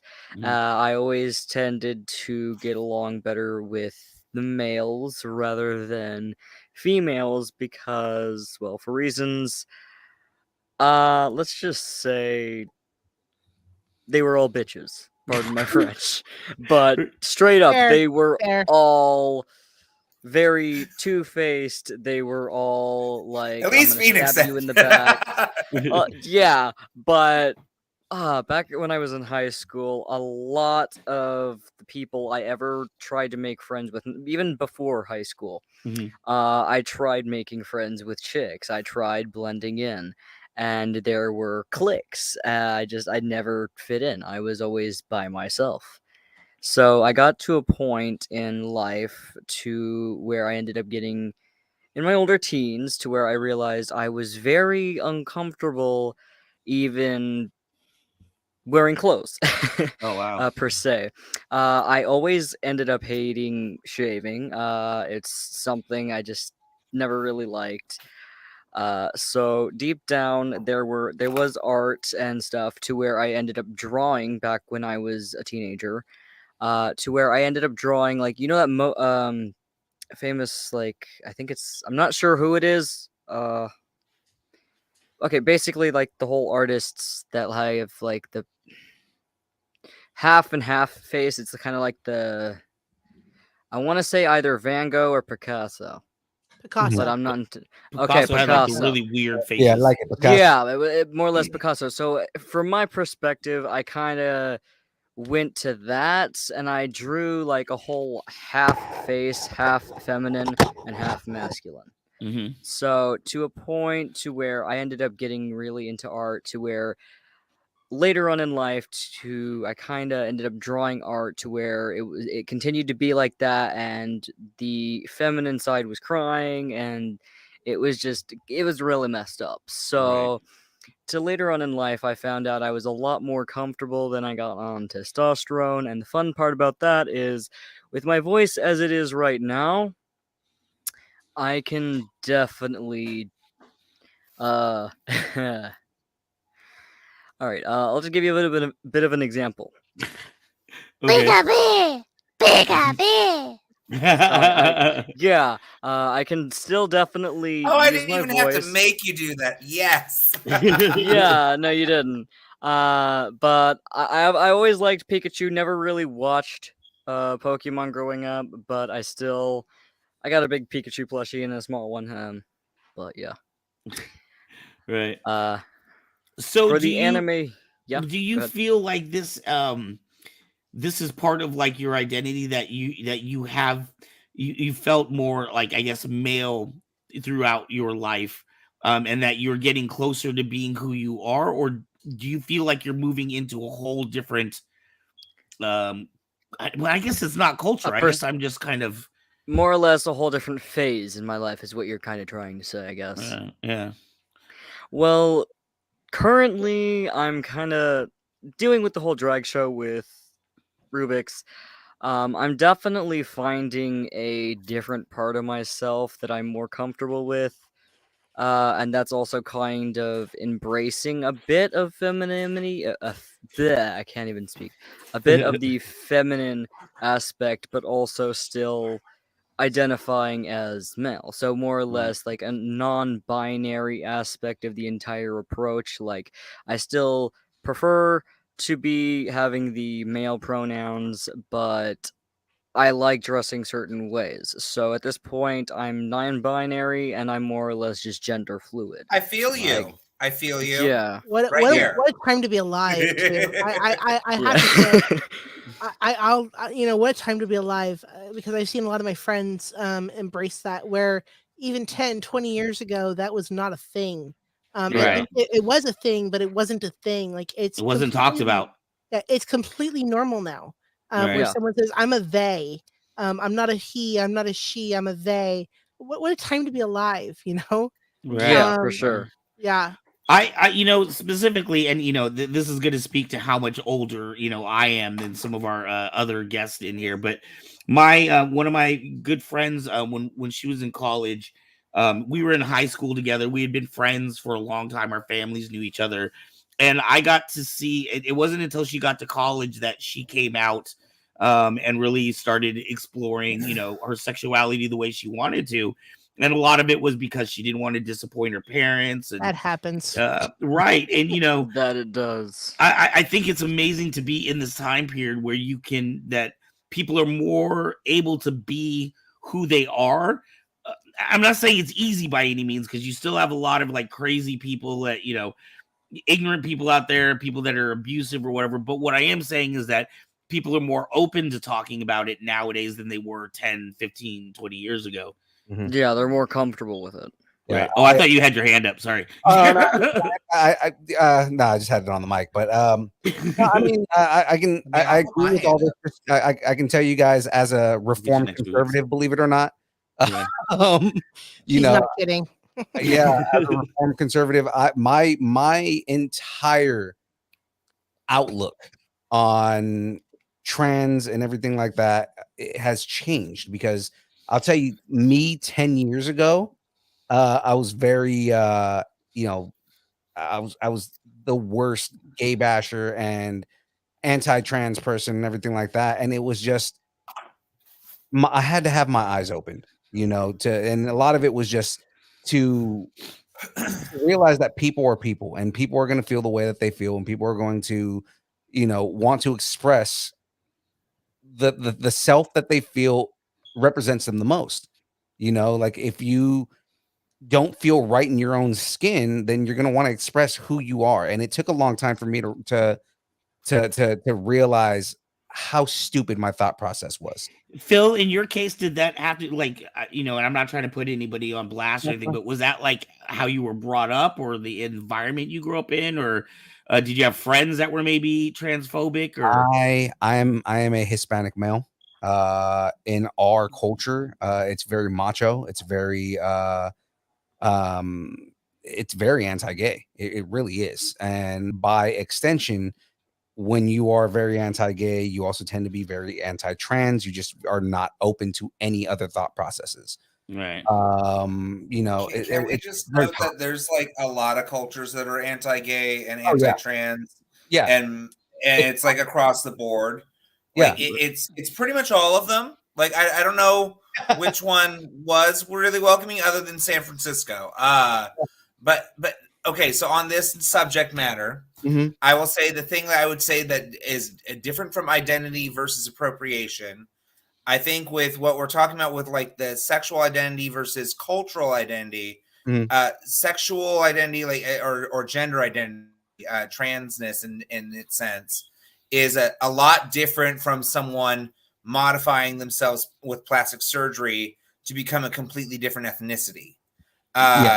Oh yeah. I think that, but at the same time, it does beg the question where people on the right side are going to say, well, what's really the difference here? Because they're parsing the words and they're trying to say, well, you're saying that if I just feel this way, therefore I am, therefore that blanket statement then opens a door to all sorts of other things, like someone trying to change themselves cosmetically to look like an entirely different race. Or like people who are saying I'm attracted to minors should be a sexuality that's respected. I think it starts getting to that straw man argument there. It's slippery. It's slippery. As far as appropriation on a whole scale, like we've heard a lot about cultural appropriation, I think there's a huge difference from someone wanting to learn about a culture and celebrate that culture and be active in like doing things that culture does out of the respect of it, versus like a Halloween costume that's terrible at Party City. Those things are completely different things. I don't know who's wearing the macho nacho Mexican Ucha Libre costume from Party City, but it's always there. And I always look at it and go, what the fuck? That's like the worst costume ever. I would much rather be a superhero or like a villain. At the same time, I detest the word appropriation, because Phil and I are both not exactly what you would assume we are. there's bits that you expect someone to look a certain way and what you assume what they are by the way they look, whereas you wouldn't even know that I have Indian and Asian roots. Right. And I gosh, I got into doing Bollywood dancing for a while, and I got really interested in it because I have some roots in India. And I was like, gosh, like, I should be not just, looking at my Scottish roots where I'm, kilts and yay, doing Bollywood dancing and looking at like in India and all the interesting history behind it and all that stuff. But I had this one girl that goes, oh, you're white, you're not supposed to be here. Right. So it's sort of like, well, how do you know what I am? And that I'm not just connecting with my ancestors. So I hate that appropriation thing because there's such a mix of everything now, a melting pot, especially in America. Nobody looks like what they are anymore. Right. So you don't know, and I hate people who pass judgment. What? When I was, I had a friend who her father is African American. She does not look it at all, if like at first glance, because her mother is white, and people would always give her like this look of like, "Hey, or like, are you okay?" And it's like that's my dad, and they wouldn't believe her at first because it's like, but you don't look anything like him. It's like, yeah, but that's still my dad, and it's just because I happen to be in a mixed family and I don't look quite like that. Like even my husband, his family, he's got 2 siblings. His sister looks more black, he looks more Hispanic, and then his brother looks white. And it's the same parents for all 3 of them. The white brother in So my family. it's one of those things that it kind of sucks that we do that. I'm with Phoenix on this, the appropriation, like the whole like, oh, you're appropriating culture. Like, shut the fuck up. I don't get why people are so upset about like wanting to learn more about culture or sharing more culture. And there's a difference between doing that or making fun of one. Those things are entirely different. Those need to be separated. And that's where the big issue is. You're stealing someone's culture. Going down that slippery slope thing, right? There is a level of where people make excuses to be racist on shit like this. Like there are a lot of Latinos like myself that look white. Like there are a lot of us. Yeah. And but the thing is that there's a level of where it becomes problematic because in Central and South, more in South America, but like in Central and South America, when you're lighter skinned, you tend to make yourself more important than everyone else that's around, and you put everybody else down. And this is just something I've noticed just from people in general. Latinos in this country, there is a huge segment of Latinos that are light skinned, like like myself, that are very like white looking, that use that as an excuse to put everybody else down. But it's kind of like that. Actually, I would say everywhere in the world. I know in India they have a caste system, and a lot of it is based on skin tone and color. In Vietnam, when I was in Vietnam, like I remember my cousin and I were sunbathing on the roof, and my cousins were freaking out because we weren't going to look white anymore. We were going to get dark. So I almost kind of feel like that's a problem that we have worldwide. I wanted to go back to something Phoenix was saying. I remember when I went to University of Oregon, I was in the Vietnamese Student Association, and we had some Caucasian people in that were in the group. And I remember we were doing this celebration night thing or something, and there was a very old traditional Vietnamese dance that we were being taught, and there was a debate in the club as to whether the only Vietnamese people should be able to do this dance or if it should be inclusive to everybody in the group. And I was of the feeling that if these people are coming in to learn about my culture, why wouldn't I include them in our ceremony or whatever? Mm-hmm. Mm-hmm. Well, we should be more inclusive in that sense. I was the only white kid in my fucking taiko drumming class I did. It was like a whole separate club because I was in Japanese and I was learning Japanese. I was like top of my class. I have an aunt who's Japanese. She married into our family, but even so, like she was stoked I was learning Japanese. I think that culture should always be celebrated and shared, and people should always want to learn and participate in and dances and things like that. Like that's all art. That But should always be loved and celebrated. Does it go too far when like some of the arguments that I've heard are like for example, Gwen Stefani. Gwen Stefani had the whole the whole Hirajuku phase or whatever, and they were saying that she brought that to our pop culture. Are you kidding me? Nicki Minaj hopped on that. Katy Perry hopped on that. Lady Gaga hopped on that. Gwen Stefani brought it to us, and then everyone's like, damn, this is fucking cool. Let's all do it. So no, it's not just her, and I don't think that, again, that's part of it being shared. That is something. Is it a problem for these people to be making money off it? Why? Why not?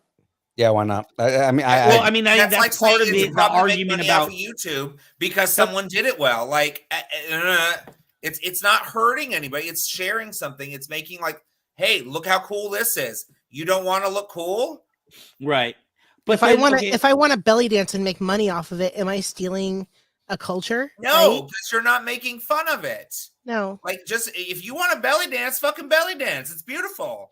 It's a gorgeous form of art. That would be like telling somebody who's of African descent they can't sing opera, or you can't do ballet because that was originated by white people. Like that's utterly ridiculous and stupid, and that's all counterproductive and just another aspect of racism where we shouldn't like colorism. Okay, so colorism you were talking about earlier about you looking white for the Latino community.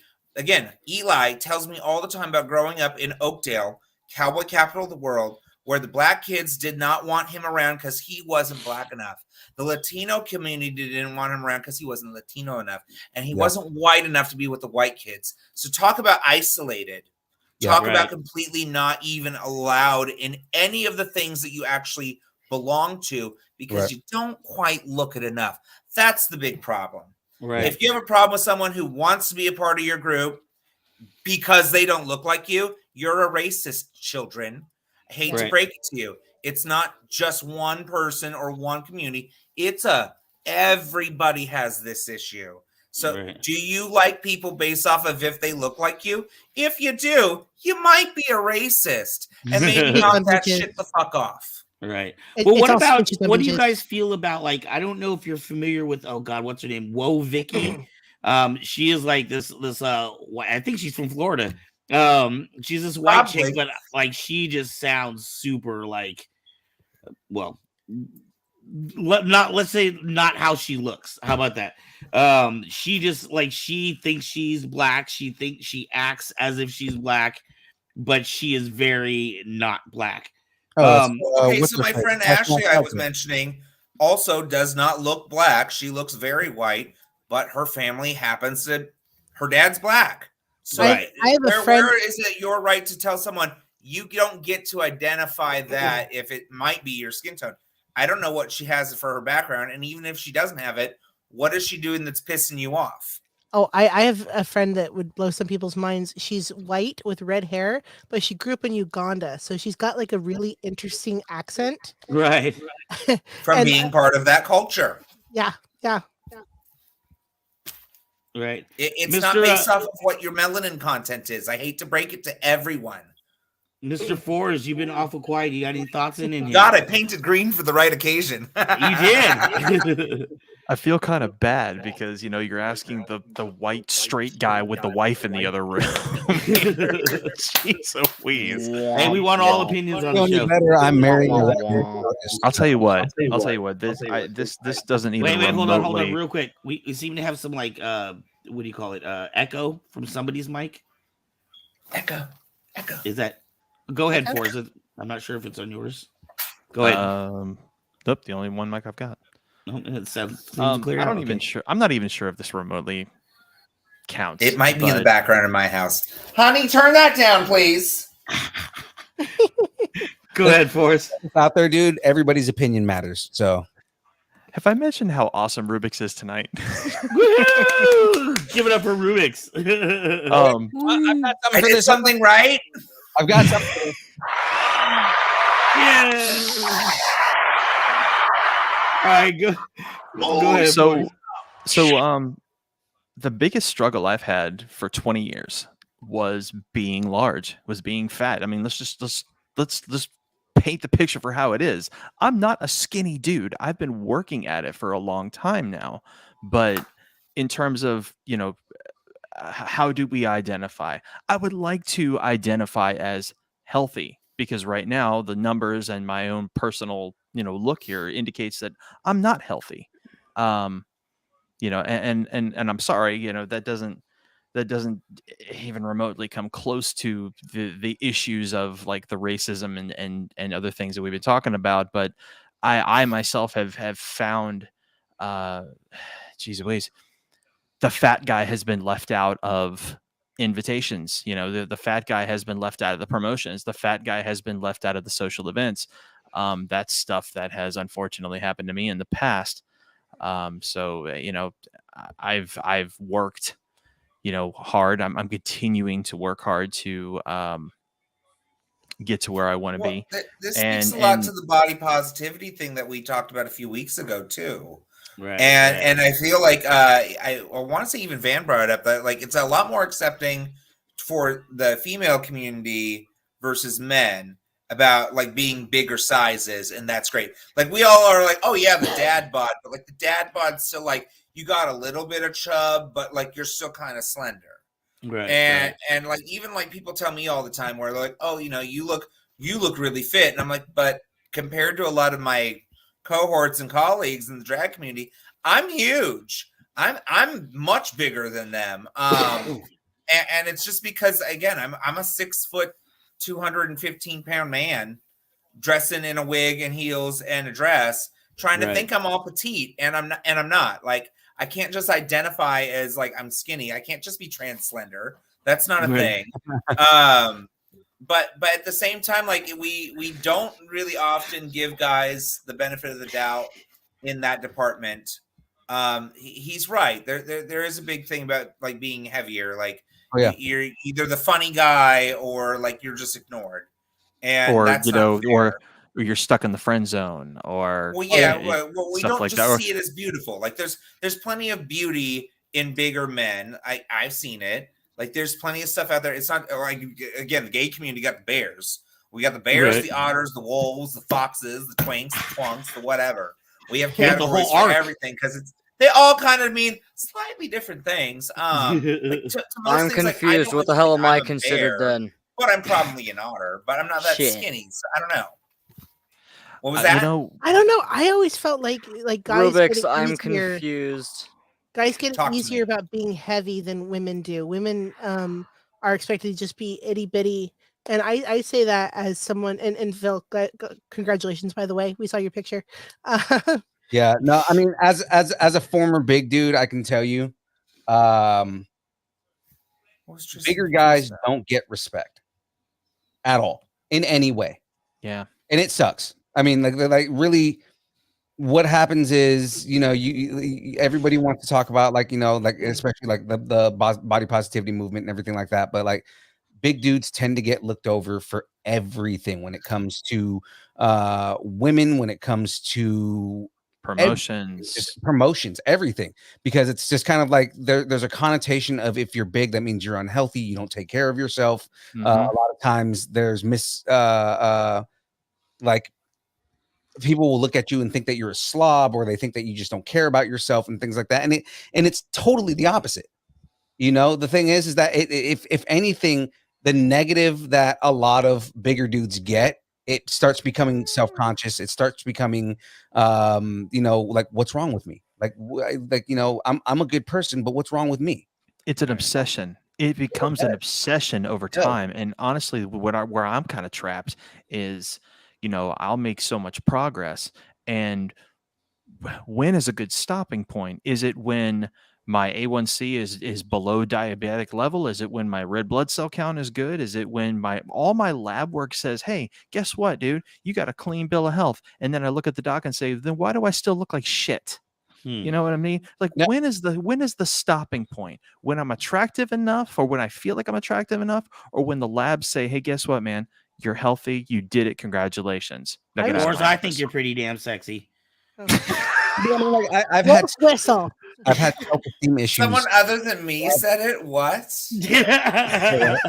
No, I've had self-esteem issues, and I'm sure the other guys that are in here have had those same issues. I've had self-esteem issues forever. Don't we all? Right, but I mean, like, in regards to my weight and the way that I look and things like that, where I But don't we all? lost a whole bunch of weight, joined the army, became an army ranger, got super fit, and then now that body, that negative body image I have is now every time I think of like I look at myself in the mirror, because people always tell me like, oh, well, you're not you're not fat, and it's like, no, I'm army fat, and that's negative toxic mentality that I have because I used to be a big guy, I lost a bunch of weight, became a fit guy. Now I'm an average guy, and I should be happy where I'm at, but I'm not. My fiance tells me all the time that I should be happy with the way I look and I should be happy with this, but I'm not. I look in the mirror and I'm disgusted with myself. Well, okay, but the biggest hurdle that we are all going to face in our lives is being comfortable in the skin that we have. So all I can say on that matter is that your happiness has to come from you. If you are not happy with the way that you look, you can do things to change it, but don't do it based off of what somebody else is going to tell you. If someone else is going to tell you you don't look good, well, then ask, but why? It's really the internal perception. So if you're comfortable with the skin you live in, if you're happy with the body that you have, then own that shit, and nobody else can tell you anything else. Are they paying your bills? Are they wiping your ass? If not, then that opinion need not apply. But I don't give a fuck. But at the same time, I'm with you on this. Yeah. I people tell me all the time, you're not fat, you're not heavy. Well, no, I'm not heavy, but like I'm not fat when it comes to like straight people. I have seen I'm, like, your fat videos for gay people. I want to be fat like you. Make me feel that all the time. No, as someone who's actually also struggled with her weight all my life, like I got down during college, I got down to a size 12 because I was rowing, and God, I wish I was a size 12. Gosh, yeah, I wish I was a size 12 now too. No, I got down to a size 12 because I was rowing and running 12 miles in the morning, and then doing an additional 12 miles. Wow. Dear Lord, I chafe after 4. And then I do an additional 10,000 steps after lunch. So it was just I was fit. And I was captain of a lot of things like archery and rowing and all sorts of stuff. But at the same time, yeah, right. And I was like, I realized then, because I recently put on a shirt from that time in my life.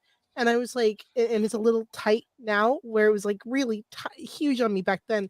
I was like, even then, I wasn't happy with myself. I didn't like me. I didn't feel hot. I felt fat, but I had all these other tiny girls who were much tinier than me, shorter than me, skinnier than me, that were telling me like, you're fat. So, and I wasn't fat. I was a size 12 at 5'9". So, and again, that's the failing of the body positivity community, is that we're not normalizing that the average active person is a size 12. Like the average person who's still healthy is a size 16. And like those should not be plus sizes. And yet they are. And because we see that on the sticker, because that's where we shop and we go, oh, well, I can't fit into any of the mediums. I don't fit into the small. Oh, look, they have an extra small. What fucking toddler are they making those goddamn clothes for? Because it's not a human being. I don't know who that's for. Like, I look at shit all the time. I'm a big bitch on retail therapy. I shop just because I'm like, ooh, what can I make this look for? Obviously I went to Hobby Lobby for this one. They had 50% off on their floral arrangements. I had to. But beyond that, like, again, a lot of it comes from like the inner self. The biggest hurdle, again, you'll ever have is being okay with you. Right. And that should be the goal. If you're okay with yourself, fuck what other people have to say. Fuck what society has to say. Although I want to bring this one up because earlier today I did a post about because I was sent to an eating thing, because I've had GERD since I was like 21, and the doctor's been worried about the way I eat, because I try to eat around the things that make me kind of go bleh. So I got sent to an eating specialist today, and I was told that I needed to lose a little weight. But like the eating specialist I got sent to was like huge, and I'm like, should you Wow, be that's telling me? ironic. Should you be You You telling should me be how to do leading this? by example if that's your job Yeah. position. I'm sorry. Yeah, right. Jeez. I'm a bartender. I'm also a functioning alcoholic. Oy vey. Hey, Phil had a comment really quick, and then I wanted to ask Rubik something because you made me think of something. We're always going off on little side tangents. Phil, Yeah. you had something to say, I think, about Steve or something. About what Steve just said right there. I think he might be one of my old brethren, man, because he ended that with sua sponte, and that is the Ranger motto, man. Hey, Rangers lead the fucking way, man. Again, you know, that's where I talk about, you know, a lot of my negative body image comes from being a fucking Ranger. Oh wow! I was raised by one. That was reminds me of everything you used to say. I mean, Yeah. that's the whole thing, is because, you know, and it's funny, I've been like listening to podcasts and reading about like this whole alpha male mentality and how bullshit it is. But that's the thing, is that being a Ranger is the alpha mentality. It is, you are the alpha. Everything is a competition in the Ranger Regiment. I'm faster than you. I'm gonna go fucking run and be, you know, better than you in every fucking thing that I do. You know what I mean? It's asking you to push From one your Ranger limit. to another, never leave a man behind. You know, we train constantly because we have to be battle ready all the fucking time. But again, that's the thing, is that you're basically surrounded by a bunch of dudes that have nothing but six packs and giant muscles all the time. Right. Basically, you all the time. That's the life you live. When we deploy, you know, like a deployment for us is, you know, training, working out, and then, you know, whatever little bullshit that we do, but it's mostly just training all the goddamn time. You know, it's because we always have to be ready to do everything. You know what I mean? Right. Just, Tell me more about. God, Tell you me more sound about like the the 6 Spartans packs. right now. that's what it is. That's the mentality that we have, right? I have a full sleeve, or I have a 3/4 sleeve. It's all the cultures that make up the modern day warrior. You know, I have Rome right here, Sparta on my back. I've got Viking culture right here. I've got Apache on the back of my shoulder. You know, Japan right here, because they're all cultures that we're talking about You just see appropriation. Maori. I'm actually going to be doing Maori on my leg, but I mean, like,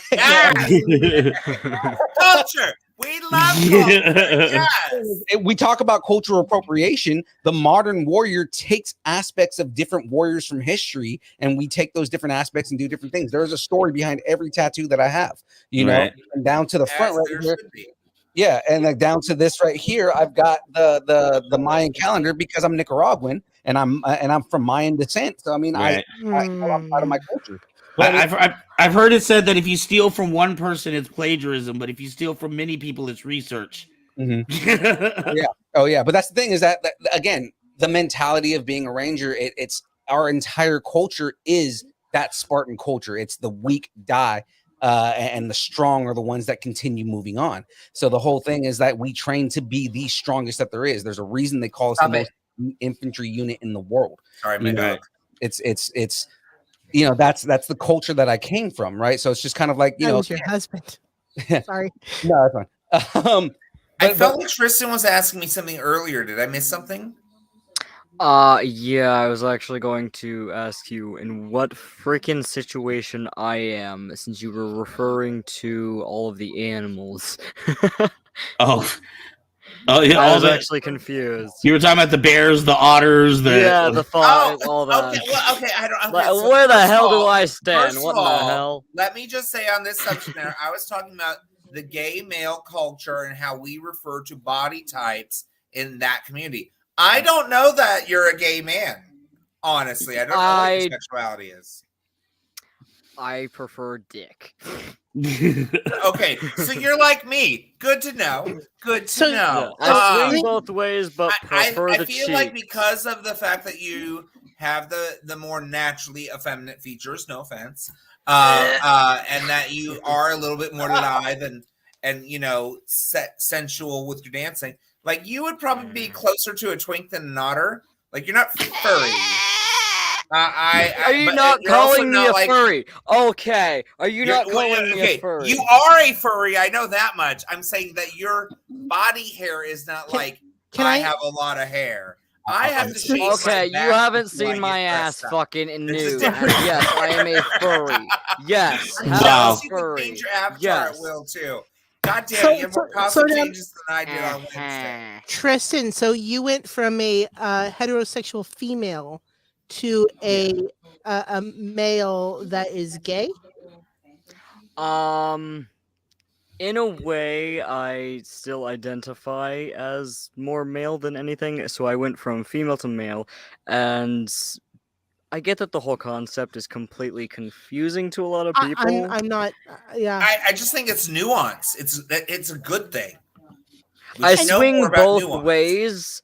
I'm not really sexually attracted to the female figure more than the males, so I identify more as male. Then I'm attracted more to males, so in a way I'm more gay than bi.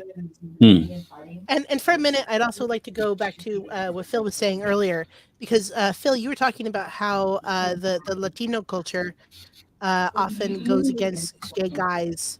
But it's funny because when sometimes when you think of Latino culture, where is that coming from? That is really getting loud. Wait, hold on. Zayo, please stop.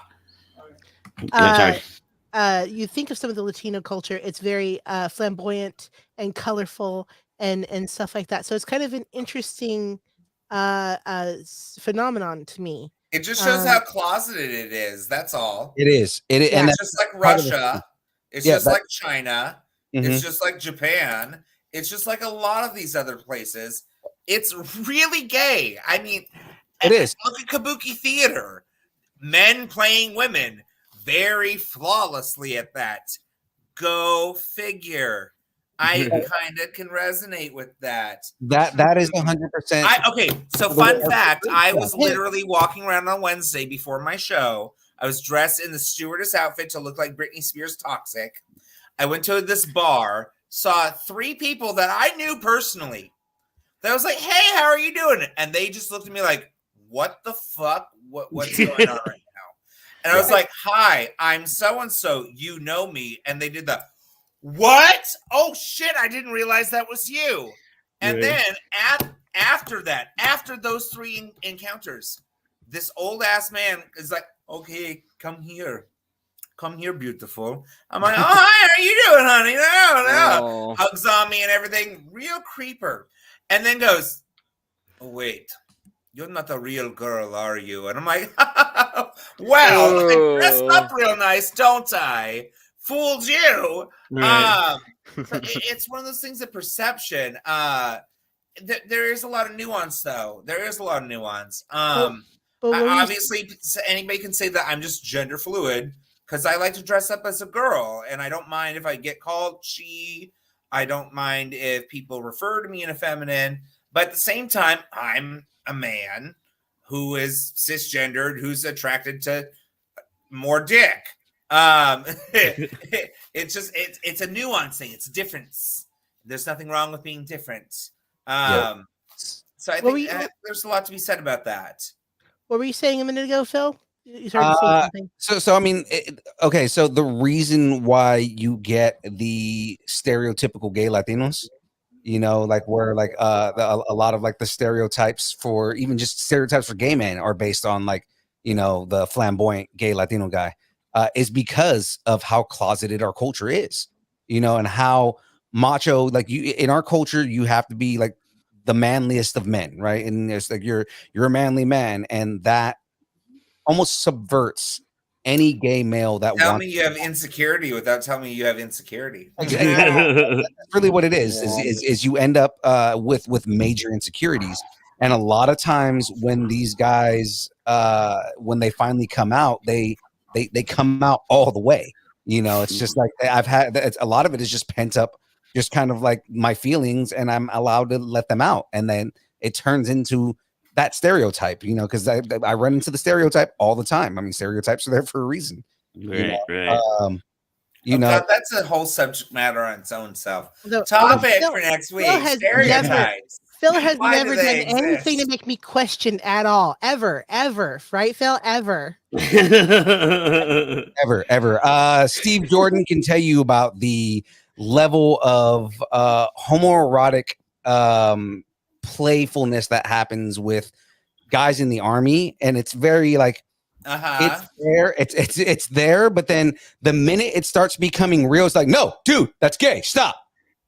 You know, Forget the army. Talking about distance nerding. honestly, it's an alpha male thing in general, and it's funny because behind the scenes, and you can actually see it, you know, out there sometimes, but behind the scenes, me and Aaron, it's basically that. It's out we there. make the gayest comments about each other, but it's just kind of the way that we are, and neither of us, at least not me. I'm very cisgendered straight. I'm not curious about that or in any way or anything.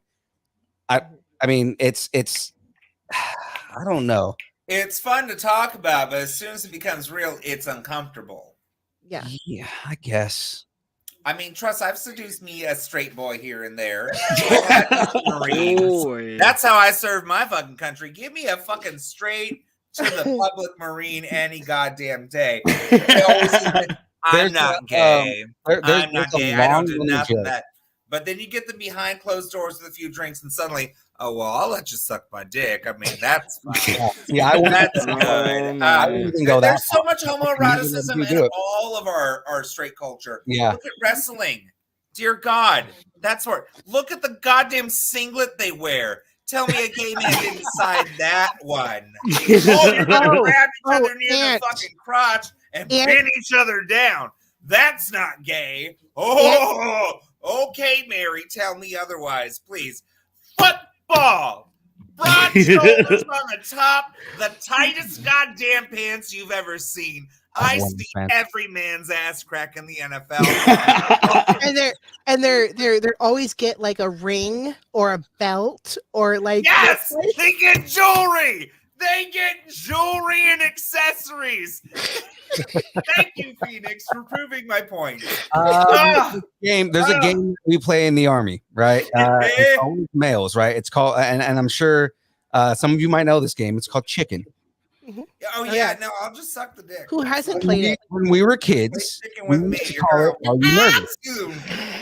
And I'm going to tell you guys a story. So I'm sitting in the Humvee right now. I'm radio guy, and it's my medic sitting next to me, right? And I look at him. I go, "Do you want to play chicken?" He's like, "Yeah." So I grab his thigh. I'm like, "All right, cool." And he like immediately grabs my dick. Oh. And I look at him. I'm like, "All right, bro, you won. Let go." And he was like, "Yeah, I win this every time." I'm like, "Obviously, let go of my dick." Something tells me he might have actually liked dick. No, that's the thing is that, you know, that's the that's an example of the DL. I'm okay with it until it becomes real. But see, he was just waiting to see if you got hard. That's what that was. That's probably what he was doing. That's what that was. That I know of to this day. He's still straight, but he might be in the closet. You don't know. No. I hold that it is entirely normal. Married to a woman, so I mean, I hold that bisexual. That's why I'm saying he could be in the closet. You know how many Mormons have that going on? Are you kidding? Dear Lord. There are so many DL men that are married with families and children that still like to go out there and get railed because they're too scared to say what they are. Okay, so with that, I hold that being bisexual is very normal. Like everybody has those thoughts, right? Everyone. Like the what if, right? Right. Steve Jordan wants to, and nobody should give a shit. That's my position. I brought Steve on for a minute. He said this is one of our friends of Kyber Cave. He wanted to jump in here. I did want to let everybody that does the advertisement pretty much on your screens there, people. But listen, what Mr. Young Phil said about the whole joking bit in the Army with the Rangers, yeah, you're gonna get like the razzing and whatnot. Like, for instance, like just for shits and giggles, we'll say that I'm walking up to Phil and I'll go, and fuck with him, like grab his ass or do some stupid shit. It happens. He'll turn around and pretty much do one of the yo, fuck off, yo, don't touch me. What the fuck, yo, I'm just kidding. And of course, you're joking, but then there's some people who will go to the extent, and like Phil said, some dude will grab your dick just for shits and giggles, and probably will go a little further than that because maybe they want to explore, and you're just kind of going, fuck off. Wow. That's called testing your boundaries. It's like, no doubt. Okay. That sounds like sexual assault to me. It kind of is. I mean, that kind of shit happens me a with lot a in good the army. time. But I mean, and I will tell you. And not to mention, these men are apparently have washboard abs and are very hot. So I'm not hot. I'm fucking ugly. I will serve my country proudly. Give me a Marine. The few, the proud, the ones in my mouth. Wow. Don't forget they eat crayons too. I was gonna say, do they taste like crayons? That's the question. No, not all. They taste like protein powder. Oh man. Would that be Crayola crayons by any chance? The red flavor is their favorite. That's right. You gotta sample all the branches. Oh god. Ladies and gentlemen, Kyber Cave After Dark. It's 18 or over. This is not a 13-year-old show. Yeah, I know. We're gonna have to. I'm gonna get that changed. By the way, I do want to let you know we are gonna get ready to wrap up here. We're at the 2-hour mark. We do have a brand new director for Kyber Cave Productions. She will be with us here Sunday night for Kyber Cave Presents Saber Rattle. And during the course of this show, we hit to 450 subscribers, which means we will be giving away a saber this Sunday. So make sure to tune into Saber Rattle. We're not going to be giving away one quite that nice, but we will be giving one away. I won one. I loved it. I love that thing. I want that one. My money. I want that Obi-Wan Kenobi one. So I do. Let's go around really quick and let's get some closeouts. See if people have things that they want to let others know about, or if people want to get a hold of you, or in like Phoenix's case, who has a brand new podcast, you can let people know about that and where to check you out. Or in like Phil's case, if you got an old podcast that's been around for a while, you can still let people know about that. 72 episodes. All right, I'm gonna go around the circle here. We're gonna start. I just recently found Distant Nerding on the the internet on Facebook the other day. Hey, you guys are great. And see, he's in Pennsylvania, dude. You guys are growing. I'm in New Jersey. New Jersey. Sorry. Ooh. I'm in Doity, Jersey. I thought it was all the same. Wow. How do you piss off the entire East Coast at the same time? Yeah, I'm not pissed off. I'm just fucking with it. Pennsylvania in Virginia? Hey, did you fuck your cousin in Virginia? Wow. They do that. More than anything. All right, we're gonna start with Rubik's here, and we're gonna start with with your sign outs here. Anything you got we want to let people know about? Well, I like how we started with Disney and talked nothing really about it. I do love that we talked on a lot of really good issues tonight with good perspectives. I think that again, with appropriation, it's ridiculous where it's gotten, and people need to like chill out more often than not. At the same time, like don't go to Party City for your costume. Make one yourself. Outside of that, I have my show on Wednesdays. I hope everyone comes out. Tristan is starting up with us there too, so I want more people to come out and enjoy him. Where can people find information about your show? Well, you can see me on Instagram at Rubix_Q_Arcana. You can also find me on Facebook, but it's the Rubix with the Q with the period after it, Arcana. Someone hacked my old account. I don't have that one anymore. Outside of that, I know I have a TikTok, but I forget what my TikTok is. We made one today. My husband's about that shit, not me. Outside of that, again, I want everyone out there to really take the message home of You should always love who you are, and you just need to figure out who that is and then embrace it and not give a fuck about anybody else. As long as you're not hurting anyone, as long as you're not doing anything that's like illegal, you should be fine. But outside of that, like, love who you are, love the body you have, love the skin you're in, take care of it. If you're sick, go to the proper medical officials.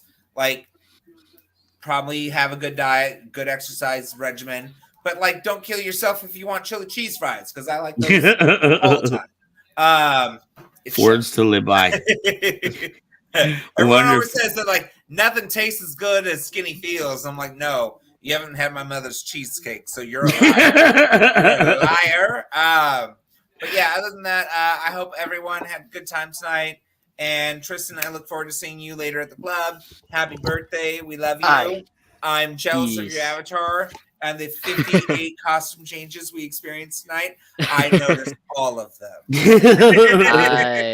And on that note, let's bring Tristan up. Tristan, thank you for being on tonight, and happy birthday to you. Happy birthday. Thank you. Happy birthday Virtual to cake. you.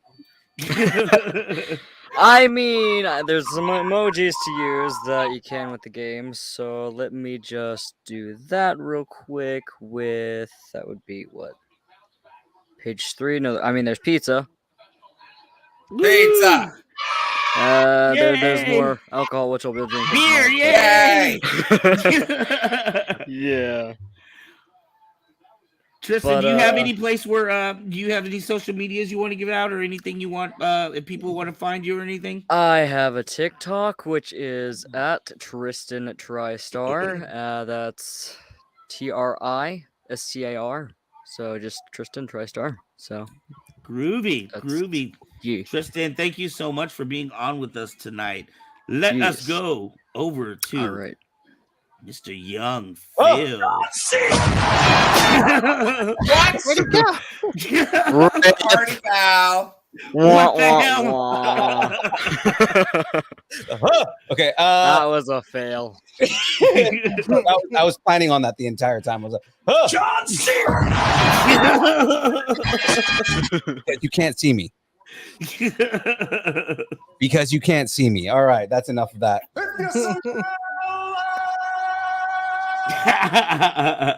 All right, ladies and gentlemen, I am Young Phil from the Distance Nerding Podcast. You can find us wherever social media exists. If social media is a thing, you will find us there at Distance Nerding. So that is Twitter, Twitch, YouTube, Facebook, TikTok, Instagram. Like we mentioned earlier, OnlyFans. It's just pictures of birds' feet. It's great. Real bird's feet and my friend bird's feet. She when she finds out, she'll probably kill me. So anyways, ladies and gentlemen, you can find me there, of course. Thanks for watching. Don't forget to like and subscribe. And that's it for me. Distance Nerding everywhere. Catch us on our shows Mondays from 6 to 8. We have the build. This week we have on Alec Davis and Bridget Santos from Davis Motorsports. This is the dude that owns all the Sons of Anarchy bikes. So, wow. Yeah, so they're on the show this Monday. And then Wednesdays, 7 to whenever we finish, is our new show. We do news, rumors, and reviews on whatever shows are out there. So come and check us out, guys. Woohoo! All right. Mr. Steve Jordan, our resident EMT. Firefighter EMT. Don't forget that, young man. Sorry about that. It's really pisses me off to no end. All right, there. You can find me at Instagram, rockabilly_firefighter. And on TikTok, you can find me rockabilly_fire1. Other than that, it was not. I build some of my own stuff here. I help people with their builds, and on top of it, if you have questions and you need to, pick my brain for specific items on how to build costumes, you're more than welcome to come bug me, but just don't bug me enough because I'll charge you. Further than that, You'll probably catch me here on Fridays and Saturdays in the comment section, pointing out, the website for Kyber Cave, even though that I should be paid a lightsaber once in a great while, but I'm just kidding. Other than that, so I would just say have fun, live life to the best, and I'm going to say this to all you people that are out there. If you can't take a joke, then you obviously can't take a dick. Wow. There you go. And as always, Rangers lead the way. Was not expecting that. Mr. Fours, what you got for us? For those of you in the lightsaber collection committee, where the freak did I get committee from? We have a committee. It's a secret. Quit telling them. I know, right? In the Saber community, if you like sound fonts and you like all the wonderful whooshing and humming sounds that goes on these things, go to forsfx.com. You could also go to saberfont.com. Support all your magnificent font makers. You can also join me next Saturday night on the Usual Suspects. That's on... looks like William says he needs this saber. You ain't getting it. So yeah, you find me at forsfx.com. Support all your font makers at saberfont.com. Join me, the Force Effect, and the Usual Suspects every other Saturday night at about 9 p.m. And one of these days we'll get Van back on there. Other than that, it's always a pleasure and an honor to be a part of this fine group of folks, and I want to say thanks again for having me. So may the Fours be with you. The only problem is you talk too damn much. One of these days, I'm gonna hook this thing up and just play it the whole show. Yeah. Hey, Phil and Phoenix, how would you guys feel about a distance nerding sound font on a lightsaber? Would the sound font just basically be me going, hi? It'd be you guys requesting tacos every time you swing the saber. I can make that happen. Taco. All right, we got Mickey. I want Mickey as a sound font. We got one more to the party, Miss Phoenix. Phil, do it real quick. It's saying like when you start the lightsaber up, it goes, "Oh boy, I'm ready to party."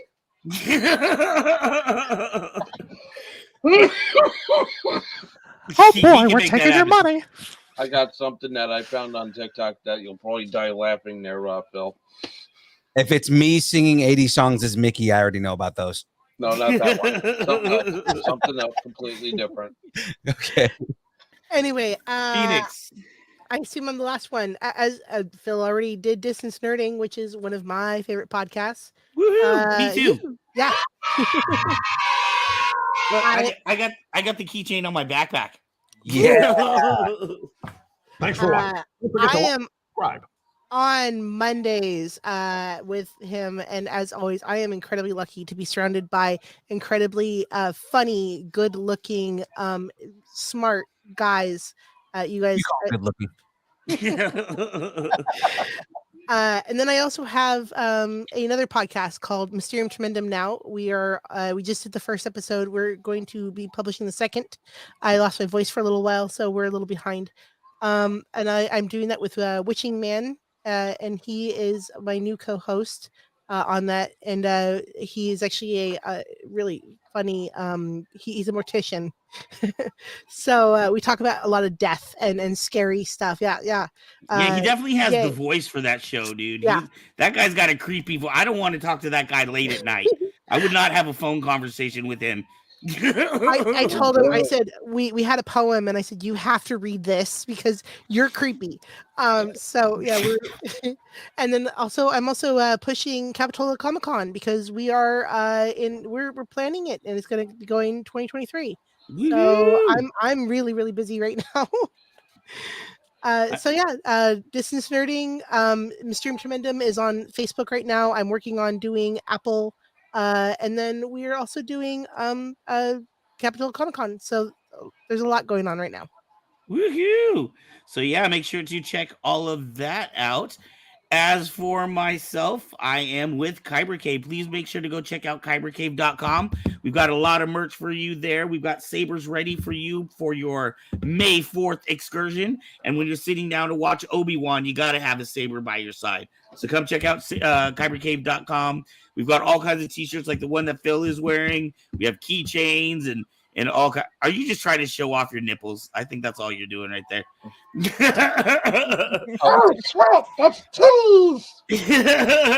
Make sure to tune in this Sunday night at 7 p.m. right here. It looks like we are giving away, unless 4 people leave the page by tomorrow, we are giving away a saber tomorrow night. I'm unsubscribing. Ladies and gentlemen, please tune into Kyber Cave every Friday and Sunday evenings for your very best saber and dirty talk that goes on. But remember, it's Friday nights we talk dirty, and Sunday night we get nerdy.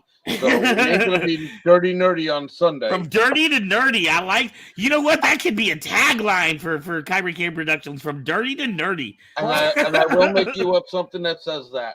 Or from nerdy to dirty, I think actually would work. I want it. I want that shirt. Nerdy, because remember, Friday comes first before Sunday when it comes down to that. So it's right. I know, but I don't want people to think we're pervs first. I want them to, at least have some sympathy for us first. Nerdy. And I want to thank Saber Paul. Carrie Fisher was dirty in fucking Star Wars. Come on. William, Saber, Paul, Eliza, Bell, everybody else, Say Wong, who has tuned in online, Gloria, thank you so much. We appreciate having you on. We have so much fun here on Friday nights because we can just say whatever the hell we want. We love you very much. We will be back here next Friday. I don't know what happened to Anthony, but I'm going to assume his connection dropped out. We will be back here next Friday at 9 p.m. and this Sunday at 7 p.m. Be sure to tune in. And you might be one winning that saber this week. Thank you guys so much. We love you all. Peace. May the 4s be with you. Woohoo! Oh, I like what you did with that. I like it.